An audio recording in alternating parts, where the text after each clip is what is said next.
ဒီကနေ့ညပေးသက်ပေါင်းသူတော်ကောင်းတို့ကိုဦးဇင်းတို့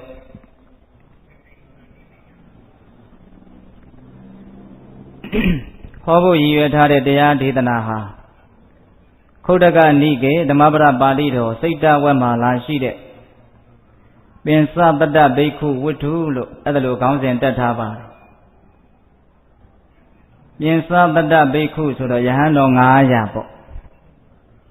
ပိဿပေါင်းသူတော်ကောင်းတို့အားလုံးနီးနီးသိပြီးသားဖြစ်တဲ့ဇလံတစ်ခုရှိတယ်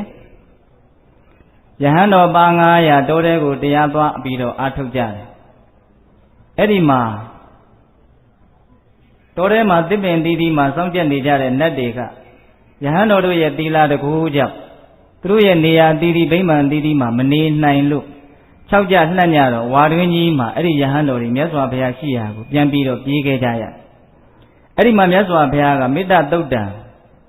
တရားဒေသနာတော်ကိုဟောကြားပြီးတော့မေတ္တာကမ္မဋ္ဌာန်းစီးပြန်ဖို့မေတ္တာသုတ်တံပေတရားတော်ကိုရွတ်ဖတ်ဖို့ညွှန်ကြားပြီးတော့အဲ့ဒီတောထဲကိုပဲပြန်ပြီးတော့ဆေလွတ်လိုက်တယ်အဲ့ဒီတောထဲမှာပဲအဲ့ဒီယဟန်တော်တွေဟာတရားနှလုံးကျင့်သုံးကြရင်းနဲ့သူတို့ခန္ဓာကိုယ်ရဲ့မခိုင်မြဲပုံတွေကိုအဲ့ဒီယဟန်တော်တွေထင်မြင်လာတဲ့ချိန်မှာမြတ်စွာဘုရားကတကူတော်နဲ့လှမ်းပြီးတော့တရားတဂါထာဟောပါတယ်အဲ့ဒီယဟန်တော်တွေကိုဟောထားတဲ့တရားဂါထာရဲ့အ내ဒိဗ္ဗေဟာအင်မတန်ကောင်းတယ်လို့ဦးဇင်းတို့ယူဆတယ်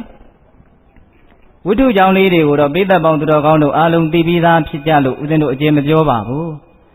အဲ့ဒီယဟန်တော်တွေကိုမြတ်စွာဘုရားဟောထားတဲ့မြတ်စွာဘုရားရဲ့ဖြစ်စေခြင်းတဲ့ဆန္ဒ5ချက်အဲ့ဒီမှာတွေ့ရတယ်ပိဿရေမြတ်စွာဘုရားဖြစ်စေခြင်းတဲ့ဆန္ဒဘယ်နှချက်တွေ့ရသလဲ5ချက်တွေ့ရတယ်အဲ့ဒီမြတ်စွာဘုရားဖြစ်စေခြင်းတဲ့ဆန္ဒ5ချက်ကိုဒီကနေ့မာတိကာအနေနဲ့ထားပြီးတော့ပိဿပေါင်းသူတော်ကောင်းတို့ကိုဦးဇင်းတို့တတ်နိုင်တဲ့လောက်နားလည်အောင်ရှင်းလင်းပြီးတော့ပြောပြသွားမယ်တရားကောင်းစဉ်လေးကိုဦးဇင်းကဘယ်လိုတတ်ချင်တော့ဆိုတော့အဲ့ဒီတရားဂါထာထဲမှာမြတ်စွာဘုရားကနားလည်လွှဲဖို့အတွက်နှိုင်းရှင်ချက်ဥပမာတွေအများကြီးထည့်ပြီးတော့ပြောထားဒါကြောင့်ဦးဇင်းကတရားကောင်းစဉ်ကိုပိဿပေါင်းသူတော်ကောင်းတို့လည်းပဲမှတ်သားဖို့လွယ်ကူစေခြင်းအကျိုးငါပေါ့နော်ဖျားပေးသောဥပမာများလို့အဲ့ဒါလိုတရားကောင်းစဉ်တက်ချင်နော်တခါကြီးမိုက်များဒီနေ့ညပိဿပေါင်းသူတော်ကောင်းတို့နာယူကြည်ညိုကြရမယ့်တရားဒေသနာသည်ဖျားပေးသောဥပမာများဟုတ်လားဥပမာဆိုတာဆိုလိုချက်တစ်ခုကိုပို့ပြီးတော့နားလည်လွယ်အောင်နှိုင်းရှင်ပြီးတော့ပြောပြတာကိုဥပမာလို့ဆိုတယ်မဟုတ်လားဥပမာနဲ့ပြောလိုက်လို့ရှိရင်ရိုးရိုးပြောတာတဲ့ပို့ပြီးတော့နားလည်လွယ်တယ်ပြီးတော့မှတ်မိတယ်ဟုတ်လားတခါကြီးမိုင်းများဒါကြောင့်တရားနာတယ်ဆိုတာနားလည်ဖို့အရေးကြီးဆုံးတော့တခါကြီးမိုင်းများနားလည်တာကိုပဲအသိလို့ခေါ်တယ်ပညာလို့ခေါ်တယ်မဟုတ်လားအဲ့ဒီပညာအဲ့ဒီအသိကိုပဲအမျက်ဆုံးဥစ္စာအမျက်ဆုံးယတနာလို့မြတ်စွာဘုရားအထက်ထက်ချီးမွမ်းထားတယ်မဟုတ်လားအေးမြတ်စွာဘုရားရဲ့တရားတော်ဆိုတာပင်ပန်းနေတာတွေကိုသက်သာသွားစေတယ်တကယ်မကျင့်သုံးရသေးဘူးနားထောင်ယုံလေးနဲ့ပင်ပန်းနေတာတွေကိုသက်သာသွားစေတယ်ပူလောင်နေတာတွေကိုအေးချမ်းသွားစေတယ်ကိုယ့်ရဲ့စိတ်ထဲမှာရှုပ်ထွေးနေတာတွေကိုရှင်းလင်းသွားစေတယ်အဲ့ဒီအစွမ်းတတ္တိဟာမြတ်စွာဘုရားရဲ့တရားတွေဟာအင်မတန်သစ္စာထိုက်တဲ့စကားဖြစ်တဲ့အတွက်ကြောင့်အစွမ်းတတ္တိကအဲ့ဒါလိုရှိနေတာနော်တခါကြီးမိုက်ညာဒါကြောင့်တို့နာရမယ့်တရားဒေသနာသည်ပူလောင်နေတာတွေကိုအေးချမ်းသွားစေတဲ့အစွမ်းရှိတယ်လို့ပင်ပန်းနေတာတွေကိုသက်သာသွားစေတဲ့အစွမ်းမိုက်မဲနေတာတွေကိုလင်းသွားစေတဲ့အစွမ်းမသိနေတာတွေကိုသိသွားစေတဲ့အစွမ်းဘယ်မှာရှိသလဲတရားတော်မှာရှိတယ်ဟုတ်လားဒါကြောင့်ဒီကနေ့ညနာရမယ့်တရားဒေသနာသည်ဖျားပေးသောဥပမာများလို့အဲ့ဒါလိုမှတ်ရဦးဇင်းတို့ဒေသနာတော်အသီးသီးမြတ်စွာဘုရားဟောခဲ့တဲ့တရားတော်တွေအများကြီးကိုလေ့လာတဲ့အခါမှာမြတ်စွာဘုရားဟာဥပမာနဲ့တကွပြောတာတွေများတယ်နော်ဒါကြောင့်ဒီတရားကောင်းစဉ်ကတော့ဦးဇင်းတို့ကဖျားပေးသောဥပမာများ1ဖျားပေးသောဥပမာများ2ဆိုပြီးတော့ဆက်ဟောသွားမယ်ဆိုလို့ရှိရင်တရားဟာတစ်သလုံးဟောလို့မကုန်ဘူးနော်တခါကြီးမိုက်များအဲ့တော့ဒီနေ့ဒါဦးဇင်းကပထမဦးဆုံးကောင်းစဉ်တက်ခြင်းပါပဲဖျားပေးသောဥပမာများဒီတရားတော်ကိုမဟောကြားသေးခင်မနာကြသေးခင်မှာတရားတော်အလုံးကိုဟောကြားတော်မူခဲ့တဲ့ဘုရားရှင်ကိုယ်တော်မြတ်ရဲ့ဂုဏ်တော်ကြီးစုတော်နန္ဒရှိတဲ့အ내ကဂုဏ်တော်ကြီးစုတော်တချို့တသိတ္တိတကိုဖွဲ့ဆိုထားတဲ့နမကာရဘုရားရှိခိုးတွေကဘုရားရှိခိုးဂါထာတပုတ်ဖြင့်မြတ်စွာဘုရားကိုအာယုံပြုကြည်ညိုကြရအောင် ဗုဒ္ဓနရနရသမောတရဏံဒိဋ္ဌထံပညာပရိပါဇုတိယဝိဟတန္တကာရံအထာဝိကာမနရဒေဝဟိတဝန္တဝန္ဒမိကာရုဏိကမေကမနန္တညာနံနရနရသမောတရဏံလူယောနဗဗြဟ္မာဆုံးတတ္တဝါအလုံးတို့၏ညူယုံပေါင်းစီတခုတည်းလင်ကိုမိစိကရာလီဖြစ်တော်မူပါပေထသောဒီတဓမ္မကောင်းလေးရကောင်းလေးရဟုပေါင်းဆက်ရောပြန်သောညာမြလောကရန်လေးမုံတိုင်းဝေလီမရွေမယိုင်ကြောက်စာတိုင်ကဲ့သို့ကြံ့ခိုင်သောစိတ်နှလုံးလေးရှိတော်မူပါပေထသောပညာပရိပါဇုတိယရဟတမဂဝိဇ္ဇာပညာတထောင်စီမိရောင်ဖြင့်ဝိဟာတန္တကာရနမတကတန္တာရဝဓမ္မယုံတန်တရားမှန်ကိုတရားမိန်မေဖြစ်ခွင့်မပေးပဲအရေးမှောင်ရောက်ပိတ်ွယ်မှောင်သည့်1500ကိလေသာညင်မဲ့မှောင်တုကေကိုဖြူခွဲပေါတွင်ဝါဒနာနှင့်တဝါရှင်းတော်မူပြီးထသောအတ္တဝိကာမနရဒေဝဟိတဝဟွန်တံလူရဏထံပြည်နိဗ္ဗာန်ဟုသုံးလအကျိုးရလိမ့်တို့နှင့်အာကိုလာသို့နက်နက်လူကိုရွယ်ချူမှန်တာစည်းဝါးကိုကြည်ထွားလျောင်းလေရွယ်ဆောင်တော်မူပါပြီထသောကာရုဏိကဟရိယခေါ်နှလုံးတော်ကိုထုတ်ဖော်ပြမွေခြင်းသူသည်လေးစုသောမဲ့လေးကျသောဖူရမည်ဆိုကားကိုယ်တော်အသက်မငဲ့ကွယ်ဖဲရဲရဲနှုတ်တွင်ဖော်ပြခြင်းသာဒုစင်ကလောက်ကြီးမြောက်သောကရုဏာလေးရှိတော်မူပါပေထသောဝါရှိတော်မူသောကြောင့်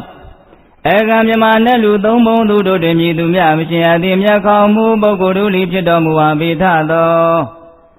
အနန္တဉာဏ်နဲ့ဤ၍ဤမြကနန်းချ၍မှန်းဆသည်ကုံရည်အတွက်ကျုံလီအဆုံးတိုင်းငါမရှိရလားမဟာပြင်းကျင်းတည်းစိန်တရားညာနာကျေးဇူးကုံအထူးလိုဖြင့်ချီးကျူးလောက်လုံးပြည့်စုံတော်မူပါပေထသောဗုဒ္ဓံသစ္စာလေးရတရားမြတ်ကိုလက်ပေါ်တင်တာပရမညာကဲ့သို့ပြတ်သားတင်သိမြင်ပေတာဘုရားရှင်ကိုယ်တော်မြတ်ကြီးကိုမေယံတရားဟောပုဂ္ဂိုလ်တရားနာပုဂ္ဂိုလ်ခေါ်ဆိုပညာပရမတ်မမှုယုံနာနှပြဖြစ်ကြပါသောဘုရားတပည့်တော်တို့သည်ဝိနိဝနာမှာကာယဝစီမနောကြည်၍သုံးလီတော်ရပနာမဖြင့်တုတ်ကွာယုကျိုးလက်စုံမူကားရှိခိုးဥညွတ်ပါ၏မြတ်စွာဘုရားတန်ကနည်းနည်းလေးဆူတယ်နည်းနည်းလေးတင်လိုက်ပါဦးနော်တခါကြီးပေတ္တိတရားကောင်းစဉ်မှတ်မိသေးလားပြောကြည့်စမ်းမအောင်ဗါတဲ့တော့ဖယားပေးသောဥပမာများတဲ့နော်ကုံဘူပမံကာယမိမံဝိဒိတဝါနဂရုပမံစိတ်တမိတံထပိတဝါ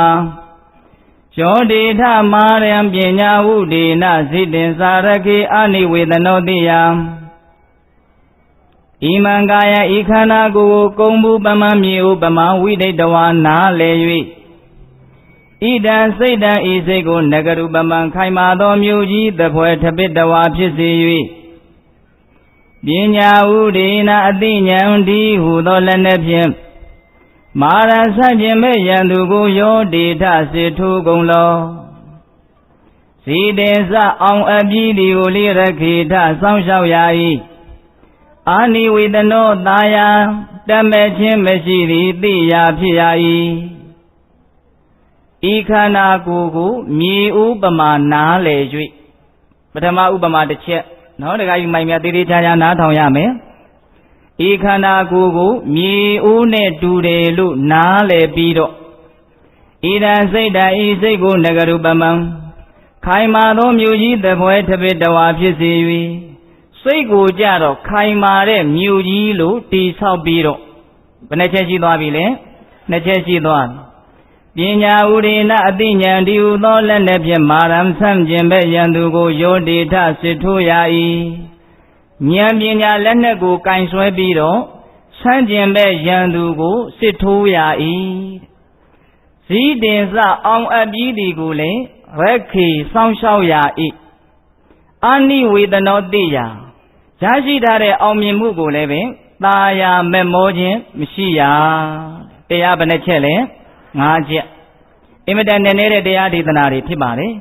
ဒါကြောင့်ဦးဇင်းတို့တရားကြီးတို့မိုင်းများကိုတတ်နိုင်သလောက်ဒီတရားအချက်5ပါးကိုရှင်းလင်းပြီးတော့ပြောပြမယ်ဟုတ်လားတရားကြီးမိုင်းများအဲ့တော့ပထမအချက်ဘာပြောထားတော့ဆိုတော့ဣမံကာယဤခန္ဓာကိုယ်ကုံဘူးပမံမြေဥပမာဝိဒိတဝါသိ၍ ဒီခန္ဓာကိုယ်ကိုဘာလို့နားလည်ထားရမှာလဲဆိုရင်မြေဦးနဲ့တူတယ်လို့နားလည်ထားရမယ်တဲ့ဘာနဲ့တူတယ်လို့နားလည်ထားရမှာလဲ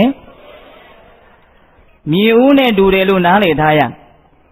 မြေဦးဆိုတာကွဲလွယ်ပြက်လွယ်တဲ့သဘောရှိတယ်မဟုတ်လားအဲ့ဒီလိုပဲဒီခန္ဓာကိုယ်ကြီးဟာလည်းကွဲလွယ်တယ်ပြက်စီးလွယ်တယ်လို့ဒီလိုသဘောပေါက်ထားရမယ်လို့ဆိုလိုတာမြေဦးဟာဘလောက်ကြာကြာခိုင်မယ်လို့မြေဦးမှာဒိတ်တက်ထားလို့ရသလားမြေဦးတို့ရဲ့တက်တန်းကိုဘလောက်လို့ဘယ်သူမှသတ်မှတ်ထားလို့မရဘူးအဲ့ဒါလိုပဲတရားဓမ္မတို့ဦးဇင်းတို့ရဲ့ခန္ဓာကိုယ်ရဲ့တက်တန်းကိုလည်းဘလောက်လို့ဒိတ်တက်ထားလို့ရသလားမရဘူးဘလောက်ခိုင်ပါမယ်လို့ကောအာမခံနိုင်သလားမခံနိုင်ဘူးမြေဦးမှာအချိန်မရွေးကွဲနိုင်တဲ့တတ္တိရှိအချိန်မရွေးကွဲဖို့အရန်သင့်တယ်ဘယ်အချိန်လေးကတော့ဒီမြေဦးမှာမကွဲနိုင်ပါဘူးလို့အဲ့ဒါလိုမကွဲနိုင်တဲ့အချိန်ဆိုတာမြေဦးမှာရှိသလားအဲ့ဒါလိုပဲတရားဓမ္မတို့ဦးဇင်းတို့ရဲ့ခန္ဓာဟာလည်းပဲမပြည့်စည်နိုင်ပါဘူးလို့အာမခံနိုင်တဲ့အချိန်တစ်ချိန်မှမရှိဘူးတစ်စက္ကန့်မှမရှိဘူးအချိန်မရွေးအချိန်တိုင်းနာရီတိုင်းမှာပြည့်စည်ဖို့အရန်သင့်တယ်အကြောင်းတိုက်ဆိုင်လာတာနဲ့တပြိုင်တည်းတည်းမြေဥပမာကွဲသွားမယ်ဟုတ်လားဒါကြောင့်မိမိခန္ဓာကိုယ်သူတစ်ပါးခန္ဓာကိုယ်ကိုဘာလို့နားလည်ထားရမှာလဲအေးမြေဥလို့နားလည်ထားရမယ်မြေဥလို့သိထားရဘလောက်ကြာကြာခိုင်မယ်လို့အချိန်ကန့်သတ်ချက်ရှိသလားမရှိဘူးအချိန်မရွေးပြည့်စည်သွားနိုင်ဘလောက်ထိမြန်မြန်ဆန်ဆန်ပြည့်စည်သွားနိုင်တယ်လဲ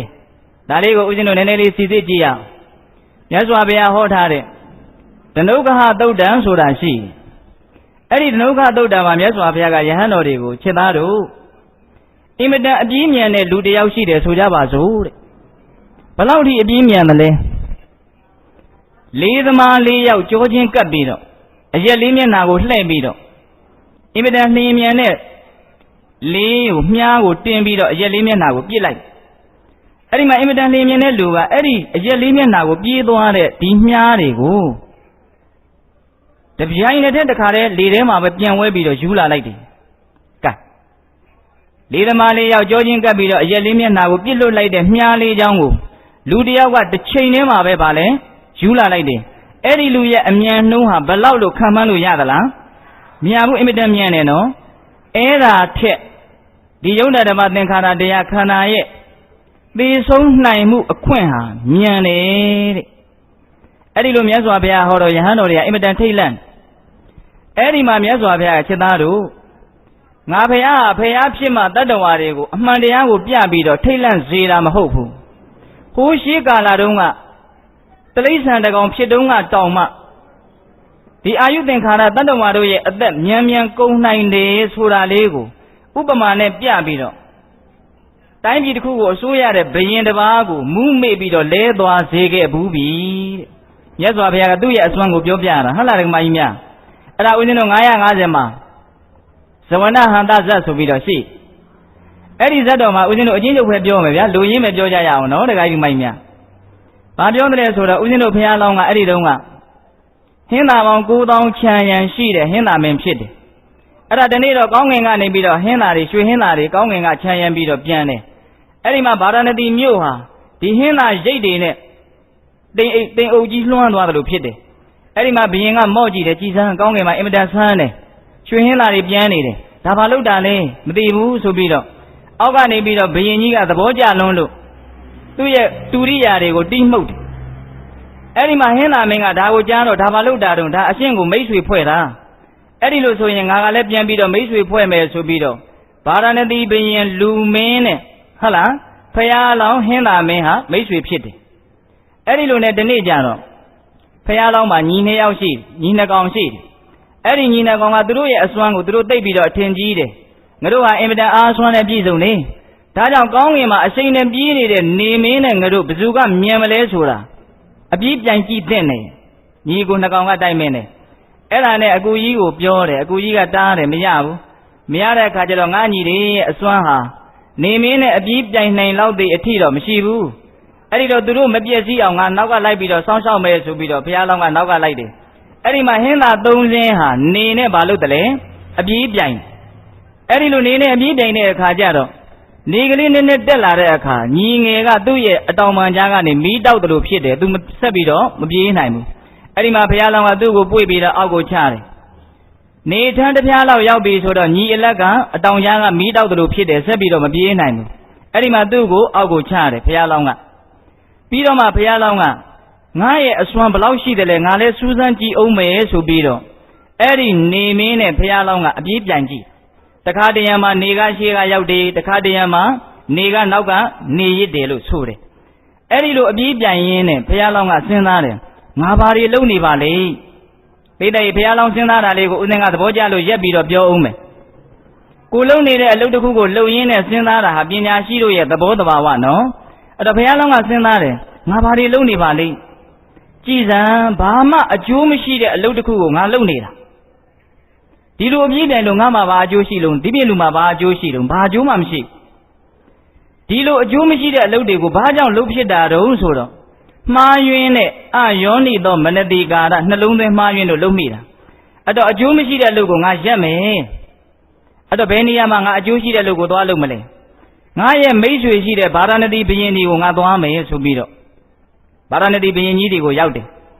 ရောက်တော့ဘုရင်ကြီးကဟာပေါင်းတင်ဘယ်ကလာတော့မိတ်ဆွေဘယ်ကလာတော့ဒီလိုပဲလို့အကြောင်းစုံကိုပြောပြတော့ဟာသင်ရဲ့အားစွမ်းကအဲ့ဒါလောက်ကြီးသလားအဲ့ဒါကိုတို့ကိုမပြနိုင်ဘူးလားလို့မေးတယ်ပြနိုင်တယ်ဒါပေမဲ့အစ်စ်ကိုတော့မပြနိုင်ဘူးအတုပဲပြနိုင်အဲ့ဒါလို့ဆိုရင်ပြစမ်းမအဲ့ဒီမှာဘုရားလောင်းက၄ဒီကျော်၄ယောက်ကိုယခုနကတုန်းကမြတ်စွာဘုရားဟောတဲ့ဓနုခသုတ်တန်တွေကလိုပဲကြောချင်းကပ်ပြီးတော့အရက်လေးမျက်နှာကိုမျက်နှာမူခိုင်းထားပြီးတော့ဘုရားလောင်းရဲ့ဒီဟင်းလာမင်းရဲ့လေပင်မှာဆွဲလဲကလေးဆွဲထားတယ်အဲ့ဒါမင်းကြီးတဲ့တပြိုင်တည်းတည်းဒီ၄ဒီတော့၄ယောက်ကိုမြားလေးစင်းကိုအရက်လေးမျက်နှာကိုလွှတ်ခိုင်းတယ်အဲ့ဒီမြားလေးစင်းမြေကြီးမှာမကြခင်မှာငါနှုတ်သီးနဲ့တခါလဲခြိလာမယ်အဲ့ဒါငါရဲ့အရှိန်အဟုန်ကတိတ်မြန်လွန်းလို့ငါ့ကိုတော့မြင်ရမှာမဟုတ်ဘူးဒါပေမဲ့လို့ငါဖမ်းတယ်ဆိုတာသိအောင်ခေါင်းလောင်းတန်ကလေးကတော့ကြားရလိမ့်မယ်နော်အဲ့ဒီမှာဘုရားလောင်းရဲ့လေပင်ကိုခေါင်းလောင်းကလေးဆွဲလဲကလေးဆွဲပြီးတော့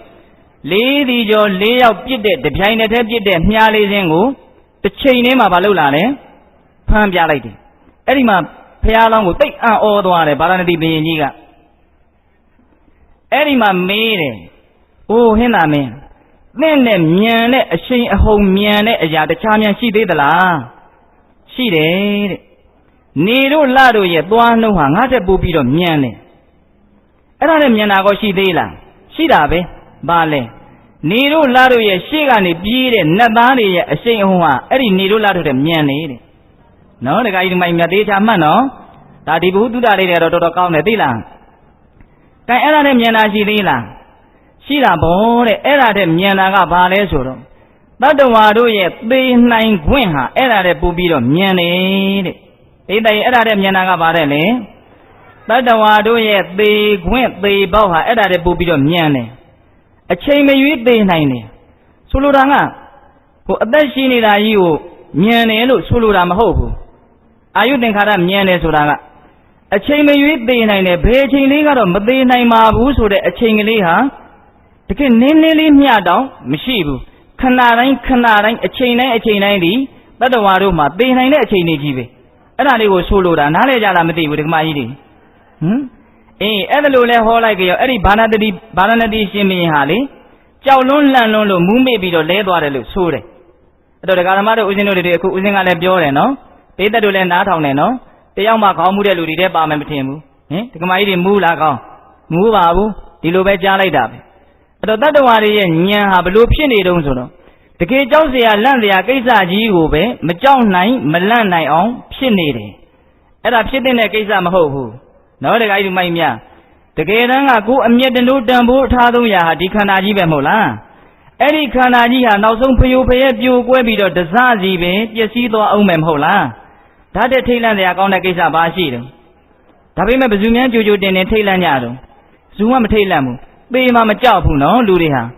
သေမှာကိုတွေးပြီးတော့မကြောက်တဲ့အတွက်ကြောင့်အသေးလွတ်တဲ့တရားကိုမရှာဘူးတဲ့ဟုတ်လားဒကမကြီးများဒါကိုပြောနေတာနော်ကွဲမှာပြက်မှာကိုမကြောက်တဲ့အတွက်ကြောင့်မကွဲနိုင်မပြက်နိုင်တဲ့တရားကိုမရှာဘူးအခုဒီတိုင်းပဲငြိမ်ငြိမ်အကွဲခံတယ်အပြက်ခံတယ်အသေးခံတယ်သေတာဆန္ဒလာလူတိုင်းသေတာပဲရဲရဲကြီးသေမယ်တေတ္တိကောင်းတဲ့လူတွေလို့ပြောရမယ်ဟုတ်လားဒကာကြီးမိုင်းများအဲ့တော့တကယ်စင်စစ်သေတာဟာလက်ဟိုကြောက်တဲ့ကိစ္စလားမကြောက်တဲ့ကိစ္စလားကြောက်တဲ့ကိစ္စ Eri Tera go Choma, Matera go Shame, so that the Boga Lame Mola. Daja the Garamadu Uzino Yakana, the Bane Ture Lunale Tayamale. Mi une Ture Lunale Tayame, a chain 9, 9 Gwen Shide Lunale Tayam. Eri Lunale or Chimpia Bajushi Male. Louis Mebiome. Evelu Kanakana Naleva Myayan, Suela Munere. Peday. Queme Bieme, a chain with the 9 Gwen Shide Lunale Tayan Banemale. Suela Muneme. Suela Munayan, Suye Muneme. Peday Suela Munayan Bale. Suye Muneme, Suye Yada, Imidan 16 years, Imidan Lejausia Gone, Imidan Belula de Yabe. Eri Suye Yambu Suyin, Gujuin Surari, Nayin, Suela Munema Pim. Kukanago, Drubakanago, Dashi Dame, Jalun, the local Boma, Suela needed Sego, Ne on Shobe Nayin, Suye Nari, Lulu Yome. Hola. Eri Suela Nago, Ne Doajian. Among the Apshide, Makaima Mugu, Mie on Giame. Hola. Tajam Jambi of Yome, Makaima Nago, Mien, Suela Muneme. Suela Munayan, Suye Muneme. Eri Luso Yamachana Bibula. Who the Garamadu Uzino de Suye Mudanan and Nijayarano. Hola. Tajam Suela me and chicken me and no. Suye Yambu Suyan, Wujuan, so that Ducaria, Pizza of Shimame. Yazwa Piaga Biore. Satare Zahara, the Jinji Jingo, Mocha Pisi, the Lumu Bede. Peda is Satare Zahara, the Bago, the Java Pisi Rale. Jinji Jingo, the Java Pisi. Everywhere chicken in Swellen in the Doga Bridi Wago, the Java Pisi. Payabi the Ubamania, Doromia Badavi. Kanago, Mi Ubamare. Hola. Are you think Kara Miamungli bid or the Ubama ascends in Miabula? Nidula do Temiane, Nijinga Bidi and Nada. Hola. Erima Hena men like bid of Miapamuni, the Ubamari Bemola. A cooler baby and me baredo. Asaharadi, Jinji Jingo, Mocha Pisi the Lumu. Chicken Swella Moody, Boga Bridi was Senior Jingo, the Java Pisi limit than the machine. Ubamari 80 pounds you don't know the guy you might mean. Tajam Batama Yazwa Pisi in the Sana Naja the Checo Bijazu. Imangaya Ikanago, Gombu Bamami, Une, do the we did the one digi Nale. Ta young Yamira Sina Nidinejano. Pajam Sina Denale, Suela Mugu, Jodwa on Tomadison, Senior Jenny, Jodwa on D. Jenny, Amandiago, Sendayame. Hobila, Dajam Batama Yazwa Piati in the Sanadi Vale, Mimi Kana Durva Kanadi, Makaima do Mi Une, 2 days or a digo, Kaunema, Swedayame. Chindalu, Quaquayare, Kamuma, Doga Bridi Wago, Jutin Bido, Short Hare, Nilo Leve, Naleyame. Hobila Imangaya Ikanago, Gombu Bamami, One Bamadu, the we did the one digina lay. Idan Seda is a good negaru Baman Kaimado, Muji, the poet a bit the one Pisi. Imidan say when they are gone. Say go Jaro, Nale Yuelu, Mahobu, Pisi, Yuelu, Horde. Belu Pion Loya Malesoro. Kaimare, Muji, Pion Loya made. Kaimare Muji. Murema put and a Luri Shide, Tana Sayari Shide, Daya D. Mu, Kaimare, a song shall dine, Gagwe, song shall be the Mataya Bula, Tayare. Mu the Muha, Yimji Bula, Yiji, the Muha Kaimama, Longjoma, Muma needed Luriha, say charging Sure, Longjomu, Kanaya Memola, Eri Lume Dikana Gobama, say her, Imidan Yiji. Singo Yiji de Yamazwa Piagadima, Mulu, Kaima on Luyan. Murego Yandu Mawena on Yeda King Tata Soundtaya the Lumu. Say they will let Yandu Mawena on the Didi Udo King Tata Soundtayame, Chantayame. Tagaribe the Muno. Dimu will maybe see on Kaima on the Southha the Lumu. Mimi Yasego Leve, Gaune Lograni, Magone Lograni, Daikai Lare Kama. Pionia Madua on Kaima Dua on the Southaya Melu Sulu. Tajam Sego Jaro, Nale Yunale Yamala, Kaima on Luyamala. Kana Gujaro Mi Ubama, Nale Yame Diame, Dugu Kaima on Lulu Miyabuno, the guy Maimia. စိတ်ကိုကြတော့ခိုင်မာအောင်လုပ်လို့ရတဲ့အတွက်ကြောင့်ထပိတဝါဖြစ်စီ၍လို့ဟောတယ်စစ်စစ်ပပဦးဇင်းကပြောတယ်နော်တခါကြီးမိုက်မြဟုတ်လားဒါကြောင့်မိမိရဲ့စိတ်ကိုမြို့ကြီးလိုပါလဲခိုင်မာအောင်တိဆောက်ထားရမယ်လုံခြုံအောင်ကာကွယ်ထားရမယ်ဒါစိတ်ကိုဗာနဲ့ဥပမာပေးတာလဲမြို့နဲ့ဥပမာပေးတယ်ခုတက္ကမတို့ဦးဇင်းတို့ရဲ့စိတ်ဟာခိုင်မာသလားလို့မေးရင်ပုထုဇဉ်စိတ်ဆိုတော့ဘယ်မှာခိုင်မာမှာလဲကောင်းတဲ့လောကဓာတ်နဲ့တွေ့လို့ရှိရင်ရင့်မှုပြီးတော့အေးပြောကြသွားတယ်ခိုင်မာသလားမကောင်းတဲ့လောကဓာတ်နေနဲ့တွေ့တဲ့အခါကျတော့သိငယ်ပြီးတော့မကြည်နဲ့ပြီးတော့ကြေမွသွားတယ်ခိုင်မာသလားမခိုင်မာဘူးနော်ကောင်းတဲ့လက်လာပါတွေတွေ့မယ်စီးပွားရေးတွေဆင်ပြေမယ်ချီးမွမ်းတဲ့တွေကရှမ်းနေမယ်အချမ်းရံတွေကပေါ်နေမယ်ကျမ်းမာရေးတွေကကောင်းနေမယ်ဆိုရင်လူတွေရဲ့စိတ်ဟာဘလို့ဖြစ်လာလဲအဲ့ဒါတွေကိုသိပြီးတော့ตาရတက်မဲ့ပြီးတော့ရင်မှုပြီးတော့အေးပြောကြသွားတယ်ဟုတ်လားအေးကျမ်းမာရေးတွေကဖောက်ပြန်လာပြီးစီးပွားရေးကအဆင်မပြေဘူးလူတွေရဲ့တွေးကွက်မျောပြီးကဲ့ရဲ့တန်နေနဲ့ကိုယ့်ရဲ့ဘဝဟာမှုန်းနေပြီဆိုလို့ရှိရင်တော့သိငယ်ပြီးတော့မကြည်နဲ့ပြီးတော့ကြေမွပျက်စီးသွားတယ်အဲ့ဒီလိုဆိုရင်အဲ့ဒီစိတ်ကိုခိုင်မာတဲ့စိတ်လို့ပြောလို့ရမလားမရဘူးအဲ့တော့ကောင်းတာနဲ့တွေ့ရင်လည်းအေးမပြောအောင်ဟုတ်ပြီလားဆိုးတာနဲ့တွေ့ရင်လည်းပဲကြေမွပျက်စီးမသွားအောင်ကိုယ့်ရဲ့စိတ်ကိုခိုင်မာအောင်တည်ဆောက်ရမယ်အဲ့ဒါကိုပဲဗုဒ္ဓတာလောကဓမ္မေစိတ်တန်ယတနာကံပတိလို့ပြောတယ်မဟုတ်လားလောကဓာတ်နေနဲ့တွေ့တဲ့အချိန်မှာကိုယ့်ရဲ့စိတ်ကိုမတုံအောင်မလှုပ်အောင်မြတ်စွာဘုရားရဲ့ဒေသနာတော်မှာလာတဲ့နည်းတွေနဲ့ဝိုင်းပြီးတော့မလုပ်ထားရမလဲထိမ့်သိမ့်ထားရမယ်ခုတက္ကမတို့ဦးဇင်းတို့တွေဆိုးတာနဲ့တွေ့ရင်တချို့သိငယ်ပြီးတော့ကြေမွသွားတယ်လို့ဦးဇင်းဆိုတယ်နော်တချို့ကြတော့လည်းညံကြီးတဲ့အတွက်ကြောင့်ဟိုစကားတစ်ခွန်းရှိပါတယ်အင်မတန်ပူလောင်တဲ့နေမင်းကြီးရဲ့အရှိန်ကြောင့်တချို့သောတစ်သီးတွေဟာပုတ်ပွားသွားတယ်တဲ့ပျက်စီးသွားတယ်အဲ့ဒီပူတဲ့နေမင်းကြီးရဲ့အရှိန်ကြောင့်ပဲတချို့သောတစ်သီးတွေကတော့တိတ်ပြီးတော့ချိုမြိန်တဲ့အဖြစ်ကိုပြောင်းလဲသွားတယ်တဲ့အဲ့တော့ဒကာဓမ္မတို့ကိုယ့်ပေါ်မှာမူမတည်ဘူးလားဆိုရတဲ့လောကဓာတ်နေနဲ့တွေ့ရင်တချို့လူသားတွေဟာဘာဖြစ်သွားလဲပျက်စီးသွားတယ်ဟုတ်လားမလုံတဲ့နာတွေကိုလှုပ်ပြီးတော့လမ်းမားတွေလိုက်ပြီးတော့ဘာဖြစ်သွားလဲပျက်စီးသွားတယ်တချို့လူတွေကြတော့ဒီဆိုးရတဲ့လောကဓာတ်နဲ့တွေ့တာကိုကပဲသူ့အတွက်အသိဉာဏ်မြင့်ကြောင်းအကြောင်းအထောက်ပံ့ဖြစ်နေတယ်ဆင်းရဲလေးတန်ဝေရရဆိုပြီးတော့သူ့ရဲ့ဉာဏ်တွေဟာမြင့်ပြီးတော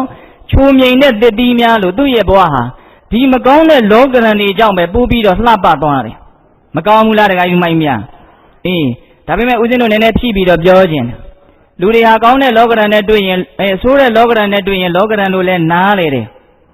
အံကြိတ်ပြီးတော့လည်းပဲတက်နိုင်နေမြတောင့်တင်းပြီးတော့လည်းပဲသီးခံကြတယ်ကောင်းမကောင်းတာနဲ့တွေ့ရင်လေအေးကောင်းတာနဲ့တွေ့ရင်ကြတော့လူတွေဟာအံကြိတ်နိုင်တာအင်မတန်နည်းတယ်လို့ထင